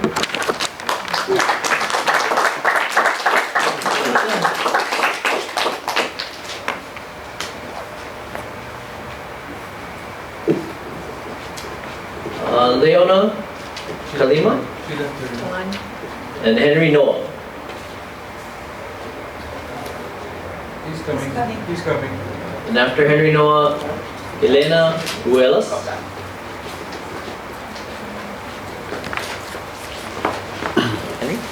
Yeah. Hello, my name is Henry Noah. First of all, I'd like to express my dislike for Act 55, simply because it's absurd to think that a nation governed by democracy can disregard every diplomatic or every democratic process that was developed by the people over a 200-year period of time and totally disregard those actions by placing all of this power into one body, particularly a corporation. And I cannot even foresee how our legislators could have accepted this same act. Kalamai. It's not the only time this happened, sorry. I know. Honey, I'm actually doing the thing, okay? So I'll call you later. Okay? Aloha. Yeah, the boss called. We've all been there. But, you know, I'm kind of glad she called, you know? She kind of put the anger out of me. Because here we are, we're discussing, due process of law. And how senseless it's become, you know? And this law is directly connected, okay, to a time in history that these lands did not belong to this government or the prior governments that transferred these properties. And I think the responsibility isn't about the usage of the property, but to resolve the properties that this board, this corporation has been given this kind of authority. So for the years that I've been involved with trying to resolve this problem, I realized that there's course of actions available to us, okay? And one of them is, obviously, to object to any actions, okay, regarding the usage of properties that people do not have the right to utilize, to transfer, to lease, or to sell. So I've taken the liberty years ago to start that process. And I do believe that some of the directors may not have this information, but I do know that our Director of Department of Land and Natural Resources, as well as your governor, has been informed legally about handling property that the state or the state government officials or whoever else plan to utilize is illegal. So in trying to resolve the problem that I've existed in now all of my entire life, okay, we've actually found avenues that are available to us. So I'm here to basically give you public notice, okay, that any transaction of these lands, that you'll be held in your public and private capacities, okay? And I was told to transmit this so that you are aware that handling stolen property, be it lands, be it a vehicle, be it a home, is still considered stolen property. So people have to be held accountable. And As I've said throughout my entire life, maybe not during my youth, I didn't understand the problem well enough during my youth, but I sure as hell understand the problem today. And that is, you cannot, and should not be handling property that doesn't belong to you. So with that having said, that's really why I came. Okay? Mahalo.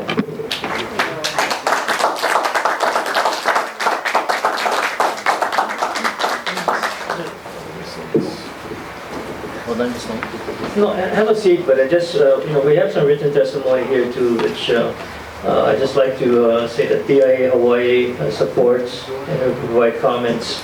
Hawaii Surety Association supports. And we have the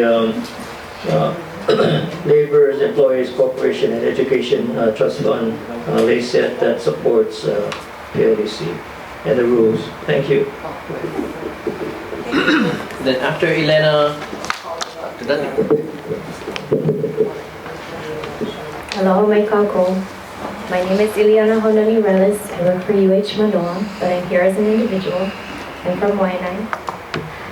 I'm here to share that I have deep misgivings about the PLDC. I understand that the purpose of this meeting is to help revise the draft administrative rules, but the problem is that these rules do not protect Hawaii's environment, community, or culture, nor our past, which is carried within these public trust lands, as you know, which means it does not watch over or guard our future because it doesn't protect our past. William Ila actually taught me that, the person that defines the purpose of a meeting actually creates the capacity for vision, directs what we're allowed to look at, what matters, what's pertinent, what's relevant. But we as a people today have come here to bend that purpose because the PLDC, it seems, undermines the power of the people to self-determination, to malama, to nurture, to establish and re-establish connections to land. See, we understand our connection to land is genealogical. It's a place where learning constantly happens and the stories are in the land that shape the contours. And now we may not be able to become familiar with these lands that may be given out for private purposes, but those lands are our extended families. If we cover over those lands and disperse it to those who are disconnected from it, who view it as a means towards a profitable end, then we render it vulnerable to abuse, to selfishness, to greed, and to the twists and turns of destructive decision-making by private businesses that are not accountable to the people. You as the PLDC have the power to remove public land from access to the public indefinitely. You as the PLDC have the power to make decisions about projects with vague, arbitrary, subjective criteria for approval. You of the PLDC don't anticipate the sale or gift of lands, but have provisions should a sale or gift happen that can be approved by the legislature. You as the PLDC have the power to provide private businesses with the playground of their choice in public lands. So in summary, I have deep misgivings about the PLDC and its power and tremendous potential for abuse. That public resources being used for private purposes is unconscionable, and it erases our connection to our past, and therefore our future. So I hope that these hearings will compel you to change your intention, or at the very least to postpone all projects until the voice of the people to repeal Act 55 is heard during this upcoming legislative session. And I urge you to listen to the strength and the power of the people who have gathered here, that the PLD's connection to private businesses for profit compromises your service to the people, the past, the people of the present, and the people of the future. Thank you.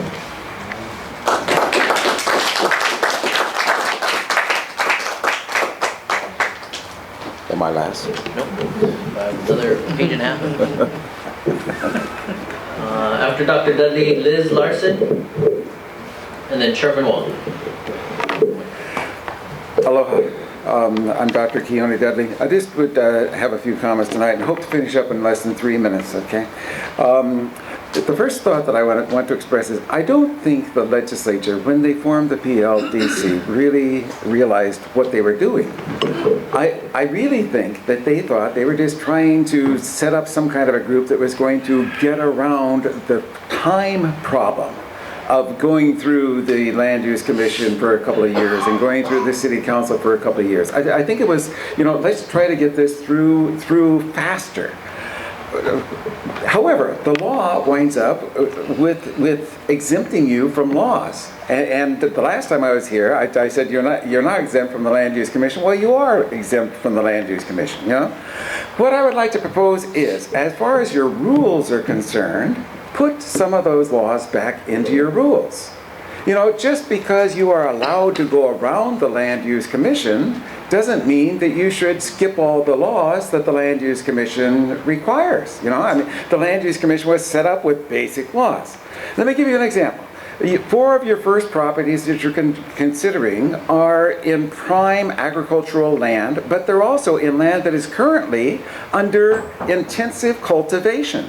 They are producing food for our people. There is a law in the Land Use Commission that says that you can't change land from agriculture to urban if it's been in agricultural production for two of the previous years. Why don't you put a rule in that says lands in intensive agricultural production for 2 years prior to consideration for sale or lease by the PLDC, or which have a high capacity for intensive agricultural use, that's out of their law, shall not be leased or used for other uses than farming. Keep things in farming that by law are supposed to stay in farming. You don't have to subvert all the laws just in order to kind of speed things up. I would like to say that, of course, I'm opposed to the whole act. I would like to see the whole act repealed, and I hope that we're able to do that in the next legislative session. I would like to say, though, that you've been through now several days of hearings, and the people aren't here to hear, and you poor guys are, and I really do pity you, and I thank you for sticking around. But my feeling would be after these hearings, oh my God, the people are really pissed. They really don't want this. Okay, what am I going to do? And so I have a solution for you. Resign. Resign. Don't wait for the legislature. I mean, if you really understand what the people are saying, say to yourself, my job and my salary is not that important. We're both old men. You don't need this job. All right, fella, you can get another job. And Bill, you can just simply say to the governor, I resign, Governor, if you don't get rid of this stupid thing. Okay, we can't go on with it. I thank you very much. And I'm sorry I went to 3 minutes.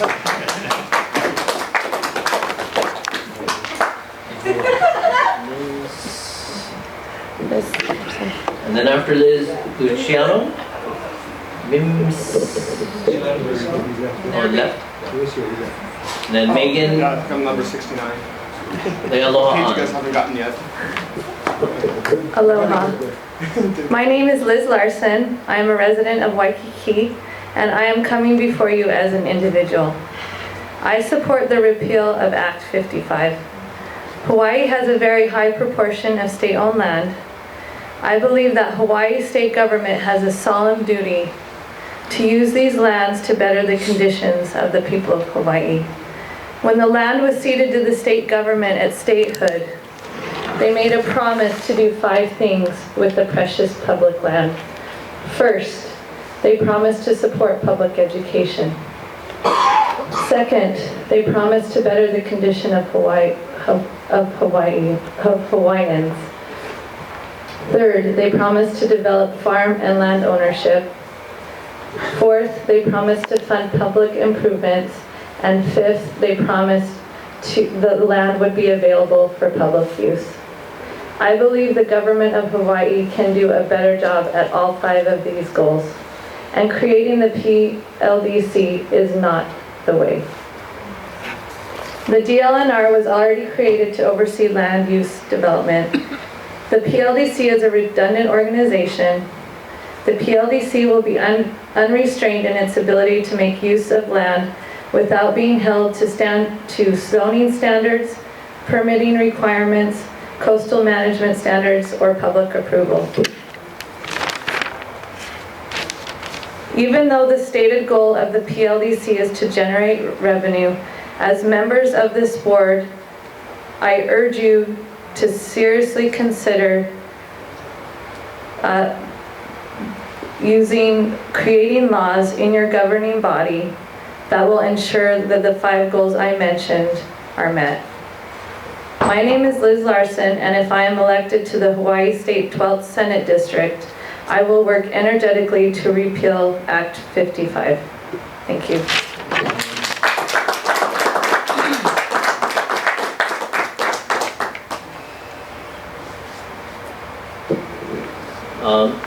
Megan Lealoha on, and then Shelly Muneoka. Megan? Yeah, thank you. Okay. Aloha mai kako. My name is Megan Lealoha, and I grew up on the windward side of this island, and my Hawaiian families come from Waimea, South Kohala, and on Hawaii Island and from Maui.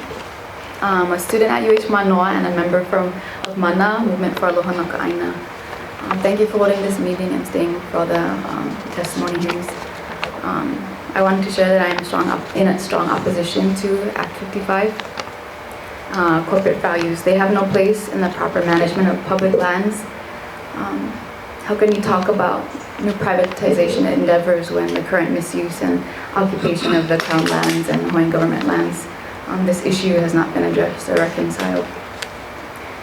Also in terms of regulation, the level of ambiguity that's within the layers and layers of protection rules, it's very dangerous, and it leaves room for loopholes and corporate interests. Carelessness and greed and neglect like this harms Aina and ends life. It has always led to devastation for Hawaiians and public interests before in the past. It still does today, and this is not the way for our future. So please, I request that Act 55 be repealed. Mahalo.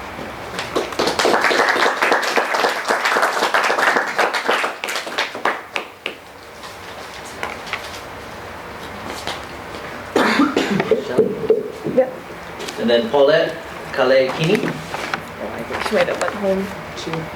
Maybe. I don't know. Okay. Aloha, mahalo nui for staying so late. And I know it's been a long week for you guys going to all the different islands. Really appreciate it. My name is Shelly Muneoka. I'm a resident, born and raised in Heiauli on the windward side of this island. And I'm strongly opposed to the PLDC. I've been following it since it passed out of the legislature last year and was so shocked that, and I think a lot of even legislators were also shocked. And also I think ashamed that their name was put voting yes on it. And the way it went through the legislature is really sneaky and I think indicative of the process from the very beginning. So for Hawaiians, intention is very important, and I think the fact that it started out that way is not good. Yeah. So usually when I come out to testify against something, I have to make a clever sign or something that will help stick in people's mind about, you know, our position and how we feel. But with the PLDC, I didn't even have to do that because the Public Land Development Corporation says it all. Those words do not belong together. From the very beginning, that first word, the public and Native Hawaiians have been left out of this process, and that's why people are so upset. And I really do feel for you guys. They've just been getting blasted for a week, and I think that's a testament to the fact that people are like, whoa, when did this happen? These are supposed to be public lands. This affects us. How do we not know? Yeah? Why are we only being asked to weigh in on this after it's already been established? How come nobody asked, is this a good idea in the first place? Because we're all suffering from the economic downturn and all of those things, but nobody asked us, are we so desperate that it's come to this? But now it's established, and now you want input on the rules, and I think it's precisely why people have not been on topic in your meetings. So I'm sure it's been very frustrating for you. For me, the ask to comment on the rules is basically asking me for input on how to best exploit our aina, how to best exploit our kupuna, and that's not a conversation I'm ready to have now or ever, really. And really the only thing I'm interested in talking about is stopping the PLDC. There are no rules that will mitigate the intent to rapidly develop Hawaiian national lands with or without payment to OHA. with payment to OHA does not do anything for me. It's not about that, yeah. So Act 55 must be repealed. With my short time tonight, I just want to talk, of course, about Article 19. The exemptions are the most concerning thing for me. I'm not misinformed. I know you guys are subject to Chapter 343, the EIS, but I'm really irritated at the glossing over the importance, the bigness of the exemption over the county zoning laws and construction standards, because those are not frivolous things, and if they were frivolous, we wouldn't have them in the first place. Are PLDC projects inclined to have special qualities that make them have less impact on our aina? Of course not. The notion is laughable. Sorry, I'll wrap up. You know, when I look at your frequently asked questions about the exemptions, it says the PLDC may choose to follow the laws and construction standards, but when did the law become optional? The fact that you expect us to just believe that you'll opt to follow the law when you don't have to is insulting. I think that's why people are so angry. Yeah? The fluffiness of the laws is disrespectful and insulting because people want to know, will our lands be protected or not? When asked about the criteria of how will you determine whether or not a project will be approved, and the answer on here was they'll be evaluated individually on their own merits based on the information submitted by the developer. That means nothing. It means nothing. And that's very concerning to people. If you have no mechanism to say no, we will assume that you will keep saying yes. We don't want that. That's unacceptable, yeah. So finally, the Department of Land and Natural Resources should not be in the business of land development. The value of a natural resource should never be measured by how much revenue it can generate. This kind of thinking and practice inevitably leads us to the exploitation of our natural resources, which DLNR is supposedly charged with protecting against the exploitation of those resources. The housing of the PLDC under DLNR is antithetical to the existence of DLNR's mission and existence. Yeah. So again, there are no rules that will make the PLDC pono or even more palatable. And if you don't want to get more of these angry kind of blasting emails, please heed what people are saying. And ask yourself, why are people, hundreds of people sitting for hours and hours and hours, you know, what do they have to gain? And I think more precisely, what do we have to lose? I think people of all kinds are coming out because we sense what is at risk. For some people, it's the loss of public land. For some, the loss of their democracy. For Kanaka Maoli, what's at stake is our history and our future. Our ancestral memory and our connection to aina, our genealogy that leads us right back to land, is what orients us to our future. So this is very serious for us, and I want you to keep that in mind, the sincerity of people when they come to testify here. Mahalo. Thank you.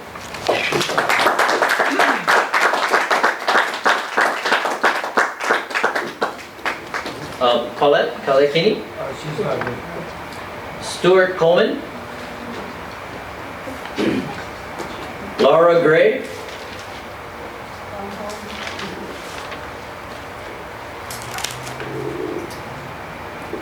Chris Camarillo. And then Thomas Young.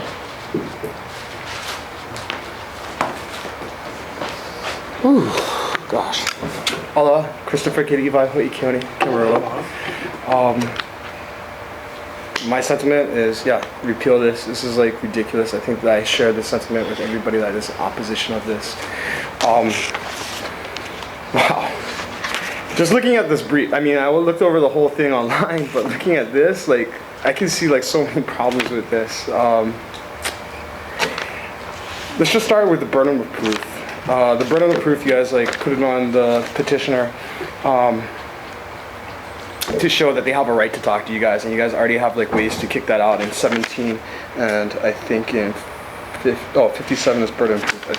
Somewhere else over here, 34. Anyway. It seems that you guys are trying to get away from sunshine laws, and you guys are trying to get away from public input. In the past, it's like we have trusted DLNR, trusted the LUC, and trusted other agencies in order to protect our public and private interests in the lands that are of the state. And we have seen that totally like disappear with the approval of eligible projects such as the rail. Ho'opili, that was LUC, that wasn't you guys. All right, whatever. The Striker Brigade. So what? We've mitigated to having uranium in our water system. And is this all in the public interest, or is it just, you know, to make money? I mean, if you guys are really concerned about making money, it's like, charge the Navy for the water that they owe. Charge Mauna Kea for for their use of that mountain. Furthermore, it's like from 53 to 61, you guys go into how you guys can take land from private owners. I remember fighting for like about 2 years when we were trying to stop mandatory leasehold conversion. Gosh, that was in the 90s.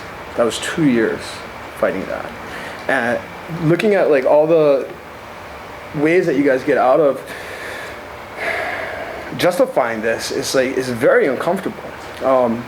Bill, I saw you at the end. William, I saw you at the end of Thelen's when she was leaving.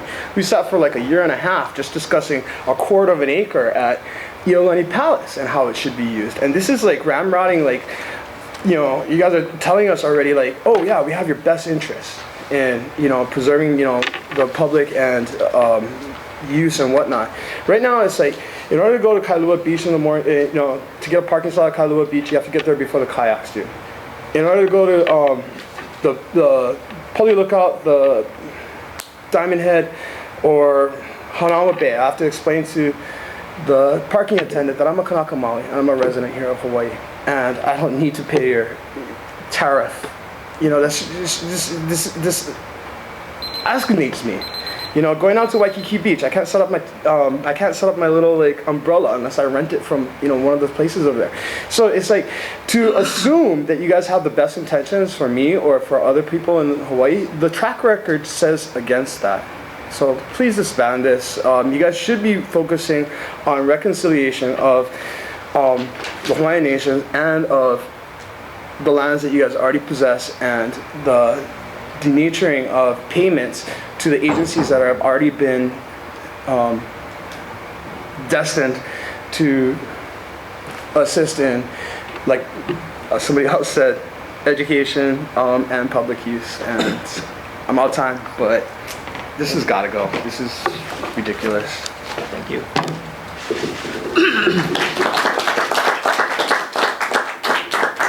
Thomas Young. Dominic Souza. Yes. And after that, Larry McElhenney. McElhenney? Call after. Hello. First of all, I'd like to thank you guys for staying so late. I thought I was going to get here in time for testify. For tonight, there's been so many things said about the PLDC and what is going on. Myself as a Hawaiian, I strongly oppose Act 55, Chapters 301, 302, 303. I heard a lot of people speak tonight about protecting the lands, about Hawaii. That's my job. I came straight from Waianakai, up there protecting the lands. That's my job. William, we work with you a lot. It pains me because that's who I am. I'm out there preserving Hawaii. I work with the rare and endangered species to keep the last species that many people may never see, let alone even hear about in Hawaii. And that's my job. I see Hawaii in a different way than many people. And I just cannot express my sentiment here tonight. Just the passion that burns in me as a Hawaiian and part of this place in Hawaii. I just think it's atrocious for what has taken place here and that has been allowed to happen. As a hunter-gatherer, I come from a long line of hunter-gatherers who sustain off this land. I grew up that the mountain is my refrigerator, the sea is my freezer. And just for what these things have come from, I hear a lot about money, development, and all these things about taking a land. Haven't we as Hawaiians lost enough land already? We lost so much already. You know what I mean? And we're losing even more each and every day. You know what I mean? Each and every day I fight invasive species that is here. You know what I mean? Coming and taking over that which is ours. Trying to protect what is the last remaining lands that we have. And that's what I do throughout this state. And it just burns that something like this could even be thought of. You know what I mean? Being out there working to preserve Hawaii. Yet I feel that this has just come to take Hawaii. And I cannot stand for that. I strongly oppose this with all my being, with all from my ohana, my keiki, and my keiki's keiki. And for everybody that will come from behind me as a Hawaiian, and I speak strongly oppose this. Strongly oppose this, and I pray, you know what I mean, that you guys look within your guys' selves and repeal this. Aloha.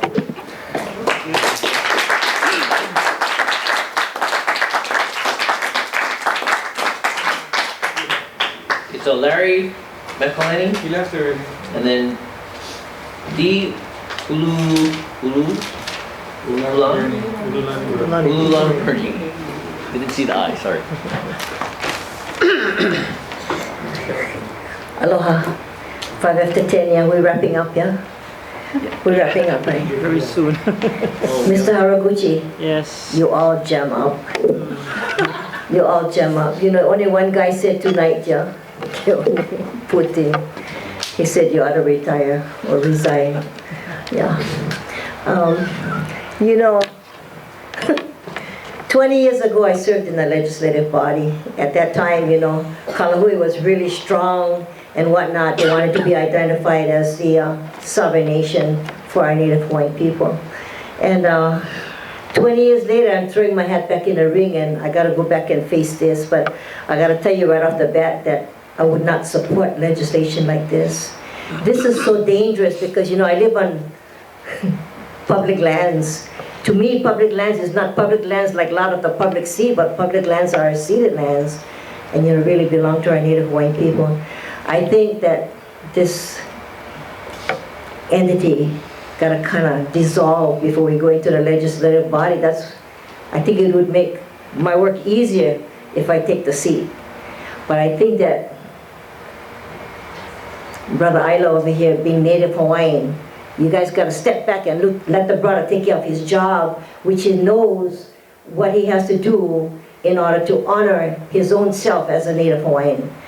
I'm kind of really leery about these kinds of legislation because being from Kahana, you know, you guys can come in, one big development company can come in and put one hotel in Kahana Valley, or, you know, widen the boat ramp and open one big marina out there, you know, if they wanted to. Might be all pluses for us in a community because we got to do 25 hours in-kind service just to live on the land, you know, in perpetuity. But, you know, I say this real mildly because as a Native Hawaiian, we live our culture, so I don't know why we got to put in 25 hours, but that's the name of the game, yeah? That's what they required of us, no matter how we negotiate the contract. That's what was required of us. But I don't pull rank now because I'm kupuna now, so now I don't put in my credit hours. I figure, you know, if they're gonna give out more leases for Kahana and then tag one Kahana Planning Commissioner or committee on top there that we can't do nothing for 3 years because we got people out there just fighting the system and fighting the system. You know, to me it's poho, yeah, just waste of time. But I think that so many things are happening. I think that the legislative body really was referring to just certain pieces of parcel that they wanted to kind of get by that maybe was hung up somewhere with the EIS or whatever kinds of permitting process they need. So, you know, when you run for legislative body, you get all these surveys that they ask you, you know, 20, 25 surveys, one after another. They want to know what your stand. And none of these people really give you any money to go run for office. They just bombard you with all these surveys. They want to know what your position. A lot of them is on different issues and what have you, but I just want to say that, you know, some of them had to do with asking this question about exemption from permitting process. I would say that if government wanted to be exempt from a process, it would just be on an emergency basis. Say, for instance, a school burned down, you know, that came under the Department of Education. A school burned down and needed to be rebuilt right away. I could see an exemption of a process of some sort. Talking about exemptions, you know, when they told our people in Kahana that they had to move up Mauka because we were living in a flood zone, and then they would let somebody else build right on the ocean front, you know, they was going to exempt us from certain rules and regulations for building. But, you know, the bottom line came when we time for build, we had to follow every single rule. So, you know, in your folks' process, you know, you probably won't have a process by the time the legislative finish because I think it was a bit misnomer for it to have even gone past, into an act of some sort. But every act can be repealed, even things that don't stand right with us. But I just want to say this, 20 years later, we're stuck with something like this. It's not good. It's not pono, and I think you as the leader need to take a step backwards, and just say, you know what, I wash my hands clean of this. That way you save yourself. And I just want to leave that with you. Thank you very much. Uncle Bill, good luck. You need to take your reign as the leader of Department of Land and Natural Resources and go with it, and not because somebody on the top appointed you to position and then they take away and squash everything that you should be doing to take care and preserve everything for us as Native Hawaiians in perpetuity. Thank you.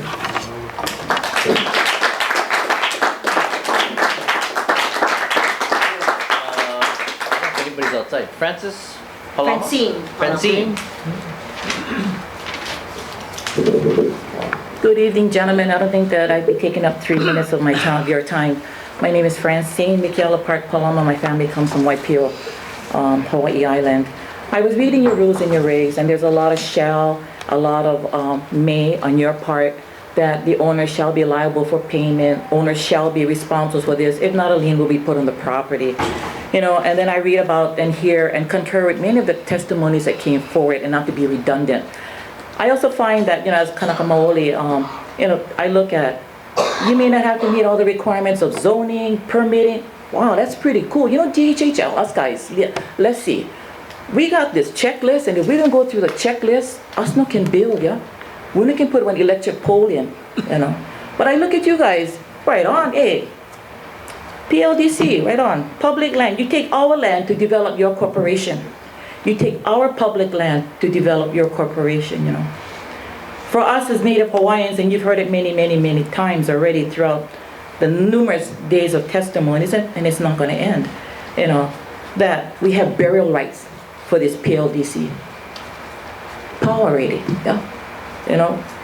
We have been through the ringer, and as our previous testifier talked about, that maybe this was to circumvent other things, but the way that it's coming forward is not feeling right, not feeling pono.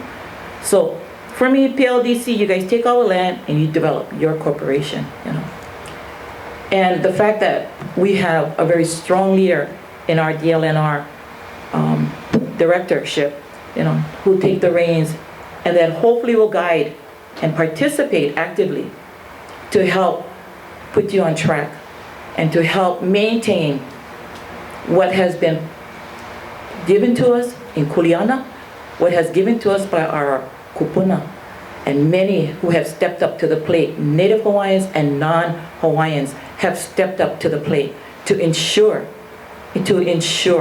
that we have a legacy for the generations to come, and that we don't kill ourselves in the process. Our ole aina, our ole culture. What are they coming for? Another hotel? They can go do that in New York. They can do that in Florida. They can do that any place else. Hawaii is special. Gentlemen, you have Kuleana. Yeah. PLDC, let's have burial rights for that. Mahalo.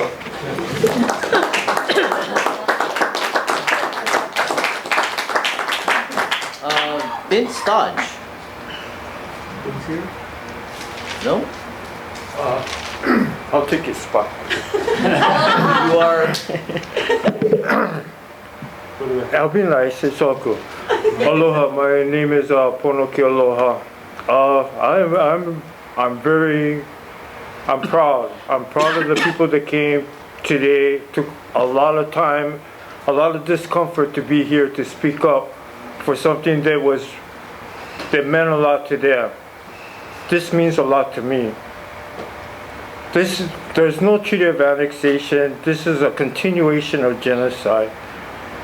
And how I see it is my children sleeping by a garbage can, digging through for some kind of morsel of food because we can't grow anything on this land. We have no water. Everything has been sponged from us.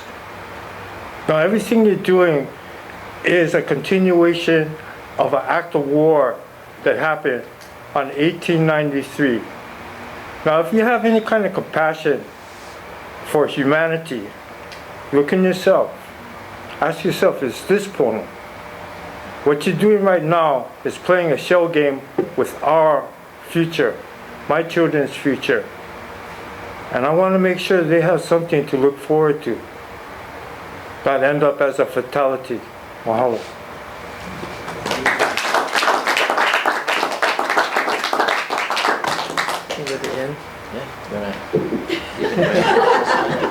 Wow, it's been a long night. You know, and we appreciate all of you coming, really. You know, to give your views. Some of you spoke in regards to the rules, which we appreciate. Some of you didn't.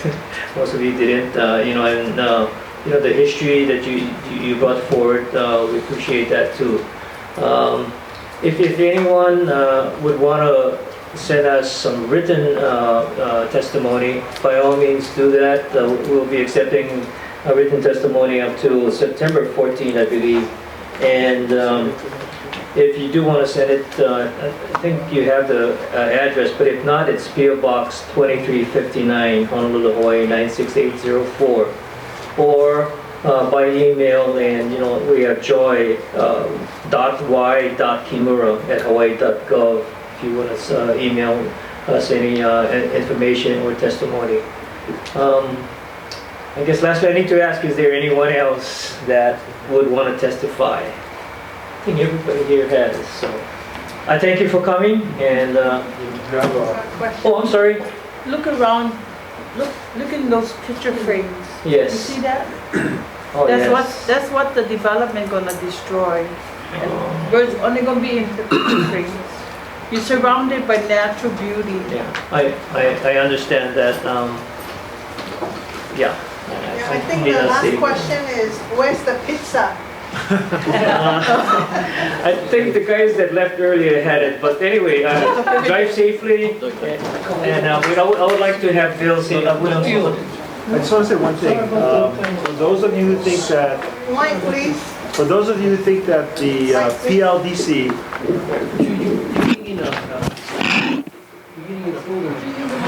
so for those of you who think that the PLDC has the authority to repeal this act, we do not. It's the legislature that has the authority. So I just wanted to make sure that that's very clear.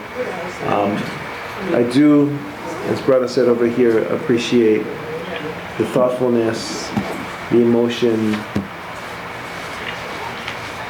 the commitment that everybody tonight spoke from their hearts, from their minds, from their ancestors, from all the different points of views. It's not an easy process sitting up here.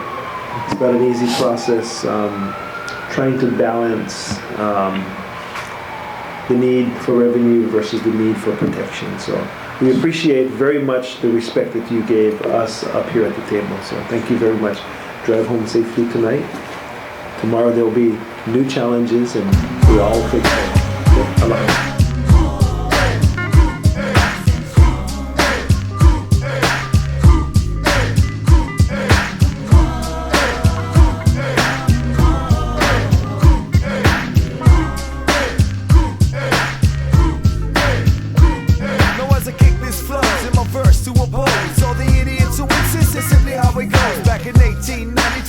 Military